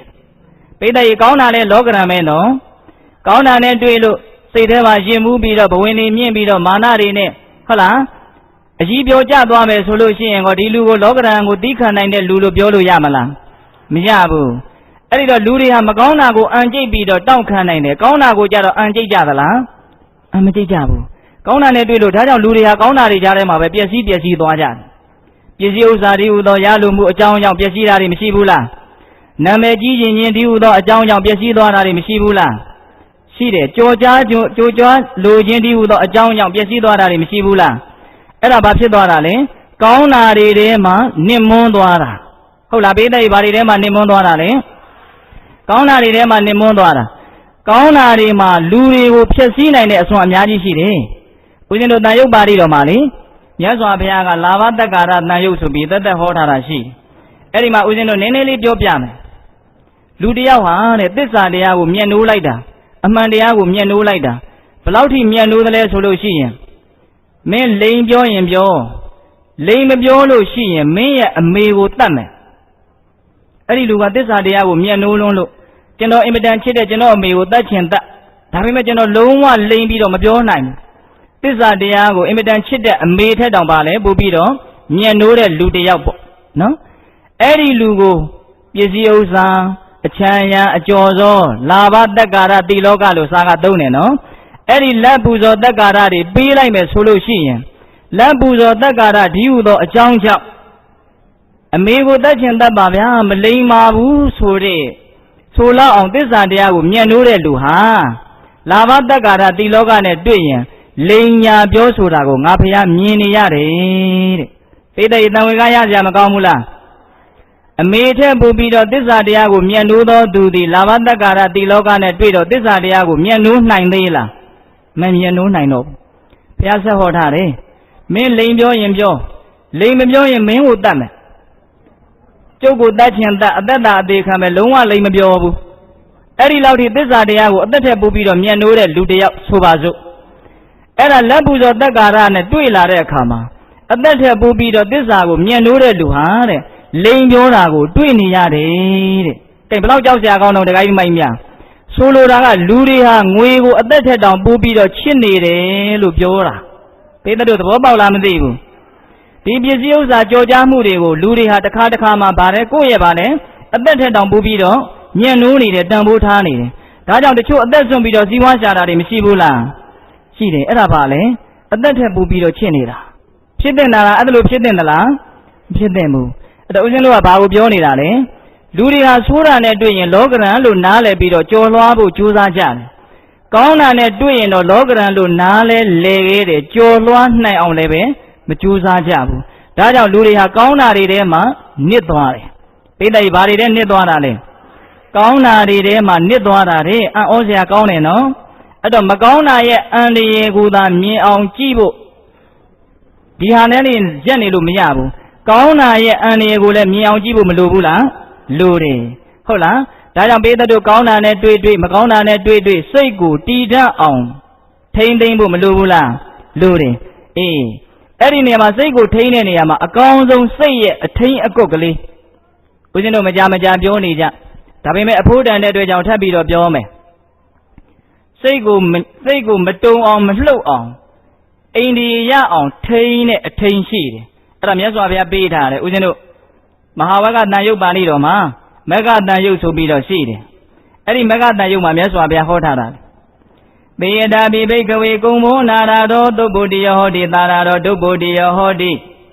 ဧဝမေဝခောဘိကဝေစိတ်တံနာရတံသုဗ္ဗုတိယဟောတိသာရတံဒုဗ္ဗုတိယဟောတိကောဇာဘိကဝေစိတ်တံလအနာရတောအယမေဝရိယောအထင်ကြီးကိုမေကောဘိကဝေယဟန်တော်တို့တေယတာပိဥပမာအဖြင့်အနာရတောတရားကရွတ်ခွေမရှိသောဂုံဘောအိုးသည်သုဗ္ဗုတိယောလိမ့်လွယ်သည်ဟောတိဖြစ်၏တရားကရွတ်ခွေမရှိတဲ့အိုးဟာလိမ့်လွယ်တယ်လာပြန်ပြီနော်ဥပမာတကကြီးမိုက်များဟုတ်လားသာရာတော်တရားကရွတ်ခွေရှိသောဂုံဘောအိုးသည်သုဗ္ဗုတိယောလိမ့်ခဲ့သည်ဟောတိသေယထာပိဖြစ်လေတကဲ့သို့အာရံတရားတရွတ်ကရွတ်ခွေမရှိသောစိတ်တံစိတ်သည်ဝါတရားဌာနမရှိသောစိတ်တံစိတ်သည်ပုပ္ပုတ္တိယံပျက်စီးလွယ်သည်ဟောတိဖြစ်၏အဲ့ဒီလိုပဲစိတ်မှာတရားမရှိဘူးဆိုရင်အဲ့ဒီစိတ်ဟာလည်းပျက်စီးလွယ်တယ်နော်ပါရရန်တရားကရွတ်ခွေနဲ့တူသောတရားရှိသောစိတ်တံစိတ်သည်ဒုဗ္ဗုတ္တိယံပျက်စီးနိုင်ခဲ့သည်ဟောတိဖြစ်၏အိုးတစ်လုံးမှာကရွတ်ခွေမရှိဘူးဆိုရင်ဒီအိုးရဲ့အောက်ပိုင်းဟာနာသွားမယ်မကြခင်မှာပဲဒီအိုးဟာပျက်စီးမယ်မပျက်စီးခင်မှာပဲဒီအိုးဟာအမြဲတမ်းလှုပ်နေမယ်တည်ငြိမ်မှုဆိုတာရှိမလားမရှိဘူးအဲ့ဒီလိုပဲမိမိတို့ရဲ့စိတ်ဟာလည်းပဲတရားကရွတ်ခွေနဲ့တူတဲ့အထိမ်းမရှိရင်လိမ့်လွယ်တယ်လှုပ်လွယ်တယ်တုံလွယ်တယ်တဲ့အဲ့ဒီမှာအိုးရဲ့တရားသည်ကရွတ်ခွေဒီတိုင်အိုးရဲ့တရားသည်ဘာလဲစိတ်ရဲ့တရားသည်ဘာလဲတဲ့ကောဇာဘိကဝေစိတ်တတအာရရောဘိကဝေယံတော်တို့စိတ်တတစိတ်ရအာရရောတရားဆိုတာကောဇာဘေတရားနီအဲ့ဒီမှာမြတ်စွာဘုရားသူ့သူမေးပြီးတော့သူ့သူဖြေထုတ်တယ်အယမေဝရိယောအထင်ကြီးကောမကောစိတ်ရဲ့တရားဆိုတာမဂ်ခင်၈ပါးပဲတဲ့ပိဋကစိတ်ရဲ့တရားဆိုတာဘာလဲအိုးရဲ့တရားဟာဘာလဲကရွတ်ခွေစိတ်ရဲ့တရားသည်မဂ်ခင်၈ပါးကရွတ်ခွေမရှိသောအိုးသည်တုံလှုပ်လွယ်တယ်မဂ်ခင်၈ပါးဒီဟုသောအထိမ်းမရှိသောစိတ်သည်လည်းပဲတုံလှုပ်လွယ်တယ်ပျက်စီးလွယ်တယ်ဒါကိုခေါင်းထဲရောက်အောင်ထည့်ရမယ်နော်ဒီကိမိုင်းများအဲ့တော့ပိဋကတို့ဒီမှာဥပမာလာပြန်ပြီနော်ဘုရားပေးသောဥပမာများလာပြီနော်ဟုတ်လားအိုးနဲ့စိတ်နဲ့ဒီနေရာမှာဥပမာပေးပြန်ပြီစောတော်တုန်းကခန္ဓာနဲ့အိုးနဲ့ဥပမာပေးတာကကွဲလွယ်လို့ပေးတဲ့ဥပမာအခုဟာကဘာလဲလိမ့်လွယ်လို့တုံလှုပ်လွယ်လို့ပေးတဲ့ဥပမာဒါလေးလည်းကွဲပြားအောင်နားလည်ရမယ်ဟုတ်လားအေးကရွတ်ခွေကြတော့ဘာနဲ့ဥပမာပေးလဲမဲခင်၈ပါးအိုးကစိတ်နဲ့တူတယ်ကရွတ်ခွေကမဲခင်၈ပါးနဲ့တူတယ် အဲ့တော့စိတ်ရဲ့တရားကရုတ်ခွေဆိုတဲ့ဒီမဲခင်၈ပါးကိုဦးဇင်းတို့၈ပါးလုံးပြောရင်တော့ကျေပြတ်နေလိမ့်မယ်ဗျာလူရင်းကိုမရောက်ဖဲနေမှလည်းဆိုးရတယ်နောက်ထပ်ပြောစရာတွေလည်းရှိနေသေးတယ်အဲ့ဒီတော့မဲခင်၈ပါးတဲ့ကအရေးကြီးတဲ့ခေါင်းဆောင်မဲခင်အဲ့ဒီတလုံးမူသာဖြစ်အောင်လုပ်ရင်ကျန်တဲ့မဲခင်9ပါးနောက်ကအလိုလိုလိုက်လာပါတယ်ဆိုလောက်အောင်စွမ်းတဲ့မဲခင်အဲ့ဒီမဲခင်ကဘာလဲဆိုတော့တမ္မာဒိဋ္ဌိအိဋ္ဌိဘာလဲတမ္မာဒိဋ္ဌိမဲခင်ဆိုတာမဲခင်၈ပါးထဲမှာခေါင်းဆောင်ပဲဦးဇင်းတို့မင်းကွန်းစတော်ဘုရားကြီးကယထာတွဲကြီးမှာခေါင်းတွဲသည်အခရာကြတယ်ခေါင်းတွဲကြီးကမောင်းသွားရင်နောက်ကအတွဲတွေဟာဘာလဲအလိုလိုလိုက်လာတယ်အဲ့ဒါလိုပဲတမ္မာဒိဋ္ဌိသာကိုယ်တန်တမှာဖြစ်အောင်လုပ်နောက်ကတမ္မာသင်္ကပ္ပတမ္မာဝါစာဟလားအကျဉ်းစီတွေအပြောဆိုတွေအလုပ်ကိုင်းတွေတတိတွေတမာတိတွေဝရိယတွေအကုန်လုံးနောက်ကဘာလဲလိုက်လာမယ်ဒါကြောင့်တမ္မာဒိဋ္ဌိကိုအရေးကြီးတဲ့အတွက်ကြောင့်အဲ့ဒါတခုကိုပဲဦးဇင်းပြောမယ်တမ္မာဆိုတာမှန်ကန်တာဒိဋ္ဌိဆိုတာအမြင်မှန်တဲ့အမြင်ကိုတမ္မာဒိဋ္ဌိလို့ခေါ်တယ်အဲ့ဒီတော့လောကကြီးမှာဘာကမှန်တာလဲဘာကိုမြင်မှမှန်တာကိုမြင်တဲ့အမြင်လေဘယ်သူမှမငြင်းနိုင်တဲ့အမှန်တရားဘာလဲလောကသည်အမြဲတမ်းပြောင်းလဲနေတယ်အဲ့ဒါဘယ်သူငြင်းနိုင်တယ်လဲတခါကြီးမိုက်မြဘယ်သူမှမငြင်းနိုင်ဘူးဒီခန္ဓာကိုနုနုကလေးကနေတဖြည်းဖြည်းနဲ့ရှင်းလာတယ်တဖြည်းဖြည်းနဲ့အိုးလာတယ်ဟောင်းလာတယ်ဆွေးလာတယ်ယိုယွင်းလာတယ်တဖြည်းဖြည်းနဲ့တစ်ခုချင်းပျက်စီးလာတယ်နာကျင်ကြိုက်ခဲလာတယ်ပြီးရင်ဘုံဘုံလည်းပျက်စီးသွားမယ်သူလမ်းစဉ်သွားနေတယ်ပြောင်းလဲနေတယ်မဟုတ်လားဒီအဆောက်အုံတွေကိုပဲကြည်အောင်မလားဘယ်လောကကိုပဲကြည်မပြောင်းလဲသောအရာဆိုတာဘာရှိတယ်လဲဘာမှမရှိဘူးအချိန်တိုင်းမှာအရာတိုင်းဟာပြောင်းလဲနေတယ်အဲ့ဒါအမှန်တရားမဟုတ်လားအေးအဲ့ဒီအမှန်တရားကိုအမှန်အတိုင်းမြင်ရင်အဲ့ဒါဘာခေါ်မလဲတမ္မာဒိဋ္ဌိဘိဓိတမ္မာဒိဋ္ဌိကောနားလည်ပြီလားလောကရဲ့အမှန်တရားကိုအမှန်တိုင်းမြင်ရင်တမ္မာဒိဋ္ဌိတမ္မာဒိဋ္ဌိကလည်းအဆင့်ကအမျိုးမျိုးရှိတယ်ဒါကဥစဉ်ကအလယ်လက်တမ္မာဒိဋ္ဌိကိုပြောတာအဆင့်မြင့်တဲ့တမ္မာဒိဋ္ဌိကဘာလဲလို့မြင်ရင်သစ္စာလေးပါးကိုမြင်တာကိုလည်းတမ္မာဒိဋ္ဌိလို့ဥစဉ်တို့မြတ်စွာဘုရားဟောထားတာရှိနော်ခန္ဓာဒီဒုက္ခလို့မြင်မယ်တဏှာလောဘဒီဒုက္ခကိုဖြစ်စေတဲ့အရာလို့မြင်မယ်ဟုတ်လားတဏှာလောဘနည်းရင်နည်းသလောက်ချမ်းသာတယ်ဒုက္ခချုပ်တယ်လို့သိမယ်မဲခင်၈ပါးဒီတဏှာလောဘကိုနည်းအောင်လျှော့ပေးတဲ့အရာလို့မြင်မယ်သစ္စာလေးပါးကိုဒါလောကီလို့မြင်တာနော်မဲညာဘုံညာနဲ့တပြိုင်နက်တည်းမြင်ဖို့ကိစ္စကတော့တဲလွယ်တဲ့ကိစ္စမဟုတ်ဘူးတော့တပြိုင်နက်တည်းမြင်မယ်ဆိုလို့ရှိရင်တော့သူကသိရရှိတာကိုသိတာနဲ့တပြိုင်နက်တည်းပူမှန်းသိရင်လွတ်ချလိုက်တဲ့သဘောသမုဒိယကိုတခါတည်းပယ်တယ်သူကဟုတ်လားလွတ်ချလိုက်တာနဲ့တပြိုင်နက်အေးသွားတယ်ဆိုတဲ့သဘောတခါတည်းလာတယ်ဟုတ်လားအေးဒါတွေကလေးနဲ့လွန်လို့ဦးဇင်းတို့ပြောရတာအင်မတန်အားလေးပါတယ်ဗျာဟုတ်လားဒါကြောင့်အပေါ်ယံလောက်ပဲပြောမယ်ဒီခန္ဓာကိုယ်ဒီဆင်းရဲစစ်ဆင်းရဲမှန်ကလွဲလို့တခြားဘာမှမရှိဘူးလို့နားလည်ရင်တမ္မာဒိဋ္ဌိတဏှာလောဘသည်တခြားဘာကိုမှဖြစ်စေတာမဟုတ်ဘူးဒုက္ခကိုသာဖြစ်စေတာလို့နားလည်ရင်တမ္မာဒိဋ္ဌိဟုတ်လားလောဘနည်းရင်နည်းသလောက်ချမ်းသာတယ်ဒုက္ခလျော့သွားတယ်လို့နားလည်ရင်တမ္မာဒိဋ္ဌိတမ္မာဒိဋ္ဌိဆိုတဲ့မှန်ကန်တဲ့အမြင်ဒီလောဘကိုလျှော့တဲ့နေရာမှာသူဒီသာလင်တစ်ခုတည်းသောလမ်းလို့သိရင်တမ္မာဒိဋ္ဌိဟုတ်လားအဲ့တော့တမ္မာဒိဋ္ဌိကအဆင့်မျိုးမျိုးရှိတယ်နော်အဲ့ဒီတမ္မာဒိဋ္ဌိကိုမိမိတန်တမှာဖြစ်အောင်လုပ်နေရင်နောက်ကမဂ်ခင်9ပါးဒီအလိုလိုလိုက်လာတယ်ဟုတ်လားဒါကြောင့်မမြဲဘူးပြောင်းလဲနေတယ်ဘာမှတည်မြဲမနေဘူးဘာကိုမှစုပ်ကင်ထားလို့မရဘူးဘာကိုမှထိန်းထားလို့မရဘူးဆိုတဲ့အသည့်ကိုစွဲနေအောင်မြဲနေအောင်တရားဓမ္မတို့ဦးဇင်းတို့မလေ့ကျင့်သင့်ဘူးလားလေ့ကျင့်သင့်တယ်အဲ့ဒီလိုလေ့ကျင့်ရင်စိတ်တည်းဟူသောအိုးသည်မဲခင်၈ပါးတည်းဟူသောကရုတ်ခွေပေါ်မှာအိန္ဒိယရှိနေပါပြီအဲ့ဒါဆိုရင်ဒီအိုးလေးနာသွားမှလည်းမစိုးရင်ရတော့ဒီအိုးကလေးအကြောင်းထင်သွားမှလည်းပဲမချောင်ရတော့ဘူးဘယ်ပေါ်မှာရှိနေတာလဲမဲခင်၈ပါးတည်းဟူသောကရုတ်ခွေပေါ်မှာရှိနေတာဘယ်အိုးကရှိနေတာလဲစိတ်တည်းဟူသောအိုးကရှိနေတာအဲ့ဒါလေးကိုကွဲမသွားဖို့ထိန်းရမယ်နော်ရုပ်ပိုင်းဆိုင်ရာခန္ဓာကိုယ်တည်းဟူသောအိုးကြီးကိုတော့မကွဲဖို့ထိန်းလို့မြတ်စွာဘုရားကမပြောဘူးဘာပြုလို့လဲထိန်းလို့မရလို့ဘလို့ပဲလို့သူကကွဲမှာဒီစိတ်ကိုယ်သာနဲ့ကောင်းအောင်မြတ်စွာဘုရားကလှုပ်ခိုင်းတာဟုတ်လားတခါကြီးမိုက်မြမရတာကိုမခိုင်းဘူးရတာကိုပဲခိုင်းတယ်ဟုတ်ပြီလားဒါကြောင့်ဦးဇင်းတို့ကြဲပြန့်ပြောနေလို့ရှိရင်နောက်ထပ်တရားတွေကပြောเสียရှိနေသေးတယ်ဟုတ်လားအဲ့တော့ဥပမာတွေတော်တော်များပါသွားပြီနော်စိတ်ကပါလဲအိုးနဲ့တူတယ်မဂ်ခင်၈ပါးသည်ကရုတ်ခွေနဲ့တူတယ်အေးဒါကြောင့်စိတ်တည်းဟူသောအရာကိုမြို့ကြီးတစ်မြို့ကိုခိုင်မာအောင်လုံခြုံအောင်တိဆောက်သလိုမျိုးတိဆောက်ရမယ်တဲ့ချမ်းသာခြင်းကြတဲ့ပုဂ္ဂိုလ်များ ဒါမြတ်စွာဘုရားဖြစ်စေခြင်းနဲ့ဒုတိယဆန္ဒဘယ်နှချက်ရှိသွားပြီလဲခန္ဓာကိုယ်ကိုတော့ဘယ်လိုနားလည်ထားရမှာလဲမြေဦးနဲ့တူတယ်လို့နားလည်ထားရမယ်မိမိခန္ဓာကိုယ်တင်လားမဟုတ်ဘူးတပါးသူရဲ့ခန္ဓာကိုယ်ကိုလည်းအဲ့ဒါလိုနားလည်ထားရမယ်ဟုတ်လားအေးစိတ်ကိုကြတော့မြို့ကြီးပမာ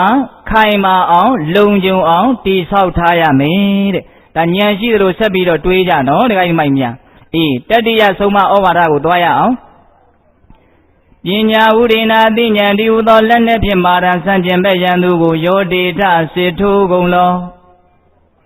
ဆန့်ကျင်ဘက်ရန်သူဆိုတာဒကာဓမ္မတို့ဦးဇင်းတို့မှာရှိနေတယ်အဲ့ဒီဆန့်ကျင်ဘက်ရန်သူကိုစစ်ထိုးရမယ်တဲ့ဆန့်ကျင်ဘက်ရန်သူကိုတိုက်ခိုက်ရမယ်စစ်ထိုးရမယ်ရန်ဖြစ်ရမယ်ဒါကအရက်သုံးကလေးပေါ့ဟုတ်လားရန်ဖြစ်ရမယ်အဲ့ဒီဆန့်ကျင်ဘက်ရန်သူကိုစစ်ထိုးတဲ့နေရာမှာလက်နဲ့လည်းပါမှဖြစ်မယ်အဲ့ဒီလက်နဲ့ကိုဘာလို့ပြောထားလဲဆိုတော့ပညာဝုဒိနအတိဉာဏ်ဒီဟုသောလက်နဲ့ဖြင့်လို့ဆိုတယ်ပိဋကစစ်ထိုးတဲ့နေရာမှာလက်နဲ့မပါရင်သေချာပေါက်ရှုံးမယ်နော်ဟုတ်လားအဲ့ဒီလိုပဲမိမိရဲ့ဆန့်ကျင်ဘက်ရန်သူတွေနဲ့စစ်ထိုးတဲ့နေရာမှာလည်းပဲအတိဉာဏ်ဒီဟုသောလက်နဲ့မပါရင်သေချာပေါက်ရှုံးမယ်အဲ့တော့ဒကာဓမ္မတို့ဒီနေရာမှာလည်းဥပမာတွေနဲ့ပဲမြတ်စွာဘုရားကပြောပြသွားတယ်အဲ့တော့ပထမအဆင့်နားလည်ရမှာကဘာလဲဆိုတော့မိမိမှာဆန့်ကျင်ဘက်ရန်သူတွေရှိနေတယ်လို့မြတ်စွာဘုရားကပြောသွားတယ်အဲ့ဒါဘယ်သူတွေများဖြစ်မဲ့ထင်တော့ဒကာကြီးမိုက်များကိုကဖြူကျင်တယ်ဆိုရင်သူကကိုယ့်ကိုမဲအောင်လုပ်တယ်ကိုကအေးကျင်တယ်ဆိုရင်သူကကိုယ့်ကိုပူအောင်လုပ်တယ်ကိုကရှင်းကျင်ပါတယ်ဆိုရင်သူကကောက်ရွေးတွေအရှုပ်တွေပွေလာတယ်အဲ့ဒါလို့ကိုယ့်ရဲ့စိတ်ဆန္ဒနဲ့ဆန့်ကျင်ပြီးတော့ကိုမဖြစ်ချင်တာတွေအားလုံးကိုဖြစ်အောင်မြေတမ်းဖန်တီးနေတဲ့အရာခမည်းတော်ကျုပ်တို့မှာရှိတယ်တဲ့ကိုယ့်ရဲ့ဆန့်ကျင်ဘက်ရန်သူကြီးရှိတယ်တဲ့ရန်သူမှလိုက်လျောတဲ့ရန်သူမဟုတ်ဘူးပါလေဆန့်ကျင်တဲ့ရန်သူလို့ပြောထားတယ်အဲ့ဒီဆန့်ကျင်ဘက်ရန်သူကဘယ်သူလဲဆိုတော့အလိုဆန္ဒတွေမိမိရဲ့ဆန့်ကျင်ဘက်ရန်သူပဲတဲ့နော်တခါယူမိုင်းများတရားကနည်းနည်းတော့မြင့်တယ်ဗျာဟုတ်လားပြောရတာကိုယ့်ရဲ့ပါးစပ်နဲ့မတန်တလို့တောင်တစ်ခါခံစားရတယ်ဟုတ်လားအလိုဆန္ဒဟာပါလေကိုယ့်ရဲ့ဆန့်ကျင်ဘက်ရန်သူကိုကအေးကျင်တယ်ဆိုရင်အလိုဆန္ဒကပူအောင်လုပ်လိုက်မယ်ဒါကြောင့်သူ့ကိုဆန့်ကျင်ဘက်လို့ပြောတာတရားဓမ္မဆိုဦးဇင်းတို့ရဲ့ပင်ကိုယ်စိတ်ကလေးကအင်မတန်အေးချမ်းခြင်းနဲ့ငြိမ်းချမ်းခြင်းနဲ့သက်သာခြင်းနဲ့ဒါပေမဲ့အဲ့ဒီအလိုဆန္ဒတွေကကိုမငြိမ်းချမ်းအောင်မသက်သာအောင်ပင်ပန်းအောင်ပူလောင်အောင်အမြဲတမ်းလုပ်နေတယ်ဒါကြောင့်အလိုဆန္ဒကိုဘာလို့သတ်မှတ်တယ်လဲမြတ်စွာဘုရားကဆန့်ကျင်ဘက်ရန်သူလို့သတ်မှတ်တယ်ရန်သူတွေကိုဘေးလျှောက်လက်ညှိုးမထိုးနဲ့ဟုတ်လားဘုလူကြောင့်ဒုက္ခရောက်တာဒီလူကြောင့်ဆင်းရဲတာအိမ်နီးနားချင်းကြောင့်သားသမီးမကောင်းလို့ရှောက်ပြောနေရင်ဆုံးမမဟုတ်ဘူးလူရင်းလည်းမရောက်ဘူးဗราနာလည်းမကြဘူးနော်တခါယူမိုက်များတကယ်တမ်းကိုယ့်ရဲ့ဆန့်ကျင်ဘက်ရန်သူသည်ဘယ်သူလဲလို့မေးရင်ပထမပြောလိုက်ပြီအလိုဆန္ဒတွေဟာကိုဖြစ်ချင်တာတွေရဲ့ဆန့်ကျင်ဘက်တွေကိုဖြစ်အောင်လုပ်လိုက်မယ်နော်ဒီလောက်ပဲဦးဇင်းတို့ပြောမယ်ကိုညာနဲ့ကိုပဲစဉ်းစားမကျေနပ်မှုတွေဟာကိုယ့်ရဲ့ဆန့်ကျင်ဘက်တွေကိုပဲလုပ်လိုက်မယ်ဒေါသတွေဖြစ်လာလို့ရှိရင်ကိုမလိုလားတဲ့အကျိုးတရားတွေအများကြီးသေဆောင်လာမယ်အနည်းဆုံးတော့ငါပြောမိတာမှားလေခြင်းလုံးမိတာမှားလေခြင်းဆိုပြီးတော့နောင်တတွေကိုတော့သဲလာမှာပဲဒေါသကတခါကြီးဒီမိုင်းများအဲ့ဒီနောင်တနဲ့ပူလောင်တာဟာကိုရခြင်းတဲ့အရာလားကိုမရခြင်းတဲ့အရာလားကိုမရခြင်းတဲ့အရာအဲ့ဒီကိုမရခြင်းတဲ့အရာကြီးကိုကိုယ့်လက်ထဲကိုဇွတ်အတင်းထိုးအပ်တာဘယ်သူလဲဒေါသဟုတ်လားဘယ်သူလဲဒေါသခုနတုန်းကကိုမရခြင်းတဲ့အရာကိုကိုယ့်ကိုအတင်းပေးနေတာကအလိုဆန္ဒဟုတ်လားအဲ့ဒီအလိုဆန္ဒနဲ့အဲ့ဒီဒေါသတွေဟာသဘာဝတရားကြီးဟာဒုက္ခတွေပါပဲလို့မသိမှုမောဟကြောင့်ဖြစ်ပေါ်လာတာဒါကြောင့်မောဟကပို့ပြီးတော့အခြေခံကြတယ်တော့သူအကြောင်းပြောရင်ကုန်နိုင်ပေါ်ရမရှိပါဘူးအဲ့တော့ဘေးတတ်တို့ကိုဦးဇင်းတို့အချင်းချုပ်ပဲပြောမယ်မိမိတို့ရဲ့ဆန့်ကျင်ဘက်ရန်သူစီဘယ်သူလဲလို့မေးရင်အလိုဆန္ဒရင်မကြည်မနှက်ဖြစ်နေတာရင်အမှန်တိုင်းမသိတာရင်ဒါတွေဟာကိုယ့်ရဲ့ဆန့်ကျင်ဘက်ရန်သူအဲ့ဒီရန်သူကိုအမြဲတမ်းစစ်ထိုးရမယ်တဲ့အမြဲတမ်းရန်ဖြစ်ရမယ်လို့ပြောတာတခါကြီးမိုင်းများခုလူတွေကဘယ်သူနဲ့ရန်ဖြစ်တော့ကိုယ့်အိမ်ကလူနဲ့အများဆုံးရန်ဖြစ်တယ်ဟုတ်လားဒကမကြီးတွေအမြဲတမ်းဘာတွေနဲ့ရန်ဖြစ်နေကြတော့အိမ်သူအိမ်သားချင်းချင်းဘာလုပ်ကြတော့ရန်ဖြစ်တယ်ရန်မဖြစ်တဲ့နေရှိလားထားပြီးတော့တတ်နေတာတော့မဟုတ်ဘူးပေါ့တွတ်တခါမကြည်မချမ်းပြောနေတာရှိတယ်မဟုတ်လားအေးအိမ်နီးနားချင်းနဲ့ပြောပြီးတော့ဝေးတဲ့လူတွေကြတော့ရန်ဖြစ်เสียလည်းမလိုဘူးချစ်เสียလည်းမလိုဘူးလေသိပြီးတော့ပတ်သက်တာမှမဟုတ်ပဲကိုဟုတ်လားအဲ့တော့အရေးကြီးတာကဘာအရေးကြီးတုံးဆိုတော့ကိုယ်အိမ်ထဲကလူတွေဟာအရေးကြီးဆုံးပဲဒါဥစဉ်မြင်တာကိုပြောတာလက်ခံတာမခံတာတော့ဒကာကြီးဒကမကြီးများအပိုင်းပဲဟုတ်လားကိုယ်အိမ်ကလူတွေကိုပဲကိုယ့်ဘောကျေးဇူးများလွန်းလို့တကယ်လဲကျေးဇူးရှင်လည်းဖြစ်တယ်အမြဲတမ်းပေါင်းတင်ဆက်ဆံနေရလို့ အမြဲတမ်းသွားနေတဲ့လမ်းဖြစ်လို့ခလို့လဲခဏခဏတိုက်တယ်ဟုတ်လားဒါကြောင့်ယံလဲခဏခဏဖြစ်ရတယ်မုန်းတာတွေလည်းဒီလူပဲချစ်တာတွေလည်းဒီလူပဲအဲ့ဒါတွေကြောင့်လူတွေဟာရှုပ်နေတာလို့ထင်တယ်ဟင်တခါယူမိုက်များအဲ့ဘယ်ရောက်သွားပြီတော့စကားတွေကဘယ်ရောက်သွားပြီတော့အိမ်ကလူတွေနဲ့ကြီးယံဖြစ်မနေနဲ့ဟုတ်လားမြတ်စွာဘုရားကဘယ်သူနဲ့ယံဖြစ်ခိုင်းတာတော့ဆန်းကျင်ပဲယံသူနဲ့ယံဖြစ်လို့ခိုင်းတာစစ်တိုက်ခိုင်းတာရဲ့ယံဖြစ်ခိုင်းတာရဲ့တူတူပဲမဟုတ်လားဟင်တခါယူမိုက်များအေးဒါကြောင့်ဦးဇင်းကနားလဲတွေ့အောင်မပြောတာနော်အဲ့တော့ဘယ်သူနဲ့ယံဖြစ်ခိုင်းတာလဲအလိုဆန္ဒနဲ့ယံဖြစ်ကြမကျေနပ်မှုတွေကိုမင်းမကောင်းဘူးမင်းမကောင်းဘူးငါ့ကိုအမြဲတမ်းမင်းကြောက်တွန်းနေတယ်လို့သူ့ကိုအပြစ်တင်ကြရန်ဖြစ်ကြဒါပြောတာဟုတ်လားမသိမှုတွေနဲ့ရန်ဖြစ်ကြမင်းအမြဲတမ်းမှောင်ချထားလို့ငါအမြဲတမ်းမှားနေရတယ်အဲ့ဒါဘာလို့နေတာလဲရန်ဖြစ်နေတာအလိုဆန္ဒတွေကိုမင်းအမြဲတမ်းတောင်းဆိုနေလို့ငါအမြဲတမ်းမောနေရတယ်အဲ့ဒါဘယ်သူနဲ့ရန်ဖြစ်တာလဲလူဆန္ဒတွေနဲ့ရန်ဖြစ်တာအေးသူတို့နဲ့ရန်ဖြစ်ချင်ရင်ကိုယ့်ဘက်ကလက်နဲ့တော့ပါမဖြစ်မေးတဲ့ပေးတယ်ကိုယ့်ဘက်ကဘာပါရမှာလဲလက်နဲ့တော့ပါမဖြစ်မေးအဲ့ဒီလက်နဲ့ကဘာလဲအသိဉာဏ်ပညာဝုဒေနပညာအာဝုဒနော်ပညာကအသိပဲလေအာဝုဒကလက်နဲ့ပဲလေအသိနဲ့တိုက်မှအဲ့ဒီလောဘဒေါသမောဟဆိုတဲ့ယံသူဟာငြိမ်းတာဟုတ်လားအသိမပါရင်လောဘလည်းပဲမငြိမ်းဘူးတချို့ဉာဏ်မရှိတဲ့အခါကျတော့လောဘရဲ့အပြစ်ပြောတာကိုတောင်သူတို့လက်မခံနိုင်ဘူးအရှင်ဘုရားမလိုချင်လို့ရှိရင်ဒီမျိုးတို့ဘာသွားစားမလဲတဲ့ကဲအဲ့လောက်တုံးတဲ့လူကိုတော့ဒီတရားမျိုးပြောဖို့တော့ဘလို့လဲစဉ်းစားရပဲဟင်တခါကြီးမိုက်များဟုတ်လားအေးအဲ့တော့အသိရှိမှအသိဆိုတာလေးကဉာဏ်ကလေးက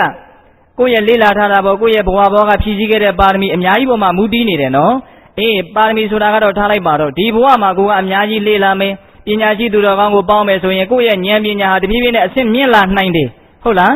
းအဲ့ဒီလိုအသိဆင့်မြင့်လာလို့ရှိရင်အဲ့ဒီအသိဟာလက်နက်တပွဲဖြစ်လာတယ်လက်နက်တပွဲဖြစ်လာပြီးတော့အလိုဆန္ဒကိုထိရောက်အောင်ထိုးနှက်နိုင်တယ်အဲ့ဒီအသိရှိလာရင်ဟုတ်လားအခုအသိကနဲတဲ့အခါကျတော့မလီလောဘမရှိရင်မဖြစ်တဲ့အနေအထားမျိုးအဲ့ဒီလောဘကပဲကိုယ့်ကိုကောင်းကောင်းပြန်ပြီးတော့ထိမ့်ချုပ်ပြီးတော့တရားပြန်ဟောနေတာတကယ်တမ်းကနော်ယံသူကကိုယ့်ကိုပြန်ပြီးတော့သွေးဆောင်ဖျားယောင်လှည့်စားပြီးတော့သူ့ရဲ့ပိုင်တဲ့ထဲကိုရောက်အောင်ဆွဲခေါ်တဲ့အတိတ်ပဲသဘောပေါက်လားမသိဘူးဟင်တခါကြီးဒီမိုင်းများလောဘရဲ့အပြစ်ကိုမမြင်နိုင်ဘူးဆိုတာအဲ့ဒီလောဘရဲ့အပြစ်ကိုအဲ့ဒီလောဘကပဲပြန်ဖုံးထားတာဆိုလိုတာသဘောပေါက်လားမသိဘူးဒေါသရဲ့အပြစ်ကိုမမြင်ရင်လေဒေါသကပဲဒေါသရဲ့အပြစ်ကိုပြန်ဖုံးထားတာဒေါသကသူကဘာလဲပေါက်ကွဲလိုက်ဖို့ပဲဒါသူခိုင်းတာမြန်မြန်လှုပ်လိုက်ဖို့ပဲသူဒါမှသူကကျေနပ်နိုင်မယ်ဒါကိုပဲသူကတောင်းဆိုတာကိုသူကမျိုးမျိုးဟောမှာပေါ့မင်းဒီတိုင်းကုန်ခံနိုင်ရင်အစွမ်း300ရောက်တယ်ဟုတ်လားမင်းအားရရောက်တယ်အမျိုးမျိုးသွေးထိုးပေးတယ်ပြီးရင်တော့အဲ့ဒါနောင်တနဲ့ပူပေအောင်တော့ပဲဟုတ်လားအေးဒါကြောင့်လောဘဒေါသမောဟတည်းဟူသောဆန့်ကျင်ဘက်ယံသူကိုထိရအောင်တိုက်မယ်ဆိုရင်ကိုယ့်ဘက်ကဘာလက်နဲ့ရှိဖို့လိုတယ်လေပညာလက်နဲ့အသိဉာဏ်တည်းဟူသောလက်နဲ့လိုတယ်အဲ့ဒီလက်နဲ့ကိုဘယ်မှာစုရမှာလဲလို့မေးရင်မြတ်စွာဘုရားဟောထားတဲ့တရားဒေသနာတော်တည်းဟူသောအဆုံးအမသာသနာကိုယူပြီးတော့အဲ့ဒီလက်နဲ့ကိုများအောင်ထက်မြက်အောင်စုရမယ်ဒါကြောင့်ပိဿတုတရားနာမပြင်းနဲ့စာပါမပြင်းနဲ့လေ့လာမှုမပြင်းနဲ့စူးစမ်းရမယ်လေ့လာရမယ်ဒါဟာလောက်ရကြိုးအနက်ဆုံးအလုပ်လို့ဦးဇင်းတို့ထင်းတယ်ဟုတ်လားအေးအဲ့ဒါလို့လေ့လာလို့စူးစမ်းလို့မိမိတန်တာမှာအသိတွေဟာအများကြီးရှိလာပြီဆိုရင်သိကောင်းတဲ့လက်နက်ကိုပိုင်တဲ့အတွက်ကြောင့်တခါတလေတစ်ချက်သေးနဲ့ရန်သူတွေအများကြီးပြုတ်ချင်လဲပြုတ်သွားနိုင်တယ်လက်နက်ပေါ်မှာအများကြီးမူတည်တယ်နော်ပေတတို့ခေတ်လူတွေပါဟုတ်လားဥပမာလောကီဥပမာစဉ်းစားကြည့်သိကောင်းတဲ့လက်နက်တွေဟာအများကြီးကိုထိန်းချုပ်နိုင်စွမ်းရှိတယ်မဟုတ်လားအေးအဲ့ဒါလိုပဲဒီမှာလည်းပဲအသိဉာဏ်တည်းဟူသောလက်နက်သည်ဆန့်ကျင်ဘက်ရန်သူကိုအများကြီးထိခိုက်အောင်လုပ်နိုင်တယ်ဟုတ်လားအေးဒါကြောင့်မြတ်စွာဘုရားပေးတဲ့ဥပမာမထိရောက်ဘူးလားပညာဝိရိဏဉာဏ်ပညာတည်းဟူသောလက်နက်ဖြင့်မာရံဆန့်ကျင်ဘက်ရန်သူကိုယောဒေထစစ်ထိုးရ၏ဒါကြောင့်မြတ်စွာဘုရားပေးတဲ့ဥပမာဘယ်နှခုမြောက်ရှိသွားပြီမှတော့မသိတော့နော်ခန္ဓာကိုယ်ကမြေအိုးကြီးနဲ့တူတယ်စိတ်ကိုကြတော့ခိုင်မာတဲ့မြို့သဖွယ်တည်ဆောက်ရမယ်ဟုတ်လားအဲ့ဒီမှာဦးဇင်းကထပ်ပြီးတော့ထည့်လိုက်တာကစိတ်တည်လဲပဲအိုးနဲ့တူတယ်တုံလှုပ်လေလို့ဒါကတန်ရုံမှာပါတဲ့ဥပမာနော်မဲခင်၈ပါးကတော့စိတ်တည်ဟူသောအိုးကိုထိန်းတယ်ကြွခွေအဲ့ဒါတွေလည်းဥပမာတွေပဲမဟုတ်လားအေးအခုဆက်ပြီးတော့ပြောတာကပါလဲဆန်းကျင်ဘက်ရန်သူကိုအတိညာဏ်ဒီဟူသောလက်နက်ကိုကင်ဆွဲပြီးတော့ရှစ်ထိုးရမယ်တဲ့ဒါကြောင့်တရားတော်မတို့ဒီပြင်အရာကိုအနိုင်ယူဖို့ကြိုးစားတာသည်မဆုံးနိုင်တဲ့တိုက်ပွဲကိုတိုက်ရရောက်တဲ့အတွက်ကြောင့်ဘယ်သောခါကာလမှာအမောပြေလိမ့်မယ်လို့မမျှော်လင့်ပါနဲ့ဟုတ်လားဒီအတွင်းတိုက်ပွဲဒီတာရင်တကယ်ပြီးသွားနိုင်တဲ့အတွက်ကြောင့် အတွင်းတိုက်ပွဲတွေဒါလည်းတိုက်ရကြအနက်ဆုံးပဲဟုတ်လားဒါကြောင့်ဦးဇင်းတို့မြတ်စွာဘုရားကဟောထားတာရှိတယ်လေအင်မတန်ထက်မြက်တဲ့သူရဲကောင်းကြီးဟာတဲ့ယောတဟတန္တဟသေနသင်္ကာမိမာနုသေစီနေဧကင်္စာဇေယမတ္တနံသဝေသင်္ကာမသုတ်တမောယောခြင်းပုဂ္ဂိုလ်ဤတဟတန္တဟသေနတတံအေအတွက်ရှိသောမာနုတန်လူတို့ကိုသင်္ကာမြေစစ်မြေပြင်၌စီနေအောင်ရ၏လူတယောက်ကအစွမ်းထက်လွန်းလို့လူတသန်းကိုစစ်မြေပြင်မှာသူတယောက်တည်းအနိုင်ယူလိုက်တယ်ယောဇအကျင့်ပုဂ္ဂိုလ်ကတော့ဧကင်္စာတစ်ချိန်မြအတ္တနံမိမိကိုယ်ကိုဇေယအနိုင်ယူရ၏တစ်ချိန်တစ်ခါမြလောဘဒေါသကိုအသိဉာဏ်လက်နဲ့အနိုင်ယူလိုက်တယ်တဲ့လူတယောက်ကတော့သသောထိုပုဂ္ဂိုလ်သည်သာလျှင်သင်္ကာမသုတ်တမောအောင်သူတကာထို့တဲ့မြက်တဲ့တကယ်အောင်ခြင်းအစ်စ်ကိုရတဲ့သူလို့မြတ်စွာဘုရားကပြောတယ်ဟုတ်လားဦးဇင်းတို့ဒီဟိုရာသွင်းမှာမှတ်သားတရားလေးတစ်ခုရှိတယ်အချင်းချုပ်ပြောပြမယ်ဒုဋ္ဌာဂမဏိမင်းဆိုတာဒီပိဋကကြီးကြားဘူးလားဟင်ဒုဋ္ဌာဂမဏိမင်းဆိုတာကြားဘူးလားအေးသူ့မှာသူရဲကောင်းတွေအများကြီးရှိတယ်အဲ့ဒီသူရဲကောင်းတွေခြံရံပြီးတော့ကြီးကလားတွေကိုတိုက်ပြီးတော့ဒီဟိုနိုင်ငံကိုသူအကြာကြီးစိုးမိုးအုပ်ချုပ်သွားတာအဲ့ဒီမှာအကုန်လုံးကြီးကလားတွေကိုအနိုင်ရလို့သူတကယ်ဧကရမင်းကြီးဖြစ်ပြီဆိုတော့သူ့ရဲ့ဒီမှာသူရဲကောင်းတွေကိုထိုက်တဲ့လက်လာပတွေဆုလက်တွေပေးတယ်မင်းကဘယ်မျိုးကိုပိုင်စားမင်းကဘယ်ရွာမင်းကတော့ရွှေတွေဘလောက်ယူမင်းကငွေဘလောက်ယူဒီလိုပေါ့အဲ့ဒီလိုပေးတဲ့အခါကျတော့အဲ့ဒီစစ်သူကြီးတွေကအဘေယဆိုတဲ့စစ်သူကြီးကအဲ့ဒီဘယင်ကြီးပေးတဲ့ဆုလက်တွေကိုတခုမှမယူဘူးမယူတဲ့အခါကျတော့ဘယင်ကြီးကဟာဘာလို့မယူတော့ကျွန်တော်မျိုးကြီးတိုက်ပွဲကိုတိုက်လို့မပြီးသေးပါဘူးတဲ့ဒါကြောင့်ဒီဆုလက်တွေကိုမယူပါရစေနဲ့အဲ့ဒီတော့ဘယင်ကြီးကနားမလဲဘူးတိုက်ပွဲတွေအကုန်ပြီးလို့မို့ဒီမှာတိတိလင်္ကာနိုင်ငံကြီးကိုငါအကုန်လုံးဆိုးရနေပြီဘယ်မင်းမှာဘယ်တိုက်ပွဲကြံနေသေးတာအဲ့ဒီမှာအဘေယစစ်သူကြီးကကျွန်တော်မျိုးကြီးတို့မှာတသံတရားလုံးအမြဲတမ်းရှုံးခဲ့တဲ့အတွင်းအစ္ဆဒတိုက်ပွဲကြီးတိုက်ဖို့ကြံပါသေးတယ်လို့သူကအဲ့ဒါလိုပြောတာဒါကြောင့်သူ့ကိုယဟန်ပြုခွင့်ပေးပါလို့တောင်းတယ်အဲ့ဒီတော့ဘုရင်ကြီးကလည်းညံကြီးတဲ့ဘုရင်ကြီးဆိုတော့အေးအဲ့ဒါလိုဆိုရင်ခွင့်ပြုပါတယ်ဆိုပြီးတော့အဲ့ဒီအဘေယစစ်သူကြီးကိုယဟန်ပြုခွင့်ပေးတယ်အဲ့ဒါမှတော်တဲ့ကိုသူသွားပြီးတော့ယဟန်ပြုပြီးတော့အတွင်းအစ္ဆဒတိုက်ပွဲကိုတိုက်တဲ့အတွက်ကြောင့်ယဟန်နာဖြစ်တယ်သူနိုင်တယ်ဟုတ်လားအဲ့ဒီမှာနိုင်တော့ဦးဇင်းတို့လူရင်းလေးကိုပဲပြောကြပါစို့ဒုဋ္ဌဂါမဏိမင်းကြီးဟာတရားညောင်ဆောင်လျောင်းဆက်တဲ့အချိန်ကြတော့အဲ့ဒီအဘေယစစ်သူကြီးကဖြစ်သွားတဲ့အဘေယမထေသူမြတ်ကိုတန်းတာတယ်ဘယ်လိုတန်းတာသလဲငါကြီးကလားတွေနဲ့စစ်တိုက်တုံးကသေချာပေါက်ငါနိုင်မယ်ဆိုတာကိုသိလို့အဲ့ဒီအဘေယစစ်သူကြီးကငါဘက်ကဝိုင်းတိုက်တာအခုသေမင်းနဲ့ငါစစ်ခင်းနေရတာငါသေချာပေါက်ရှုံးမယ်ဆိုတာကိုသိလို့အခုငါဒီကိုသူရောက်မလာဘူးတဲ့တနာတရားကောင်းတယ်တော့တခါကြီးမိုက်မ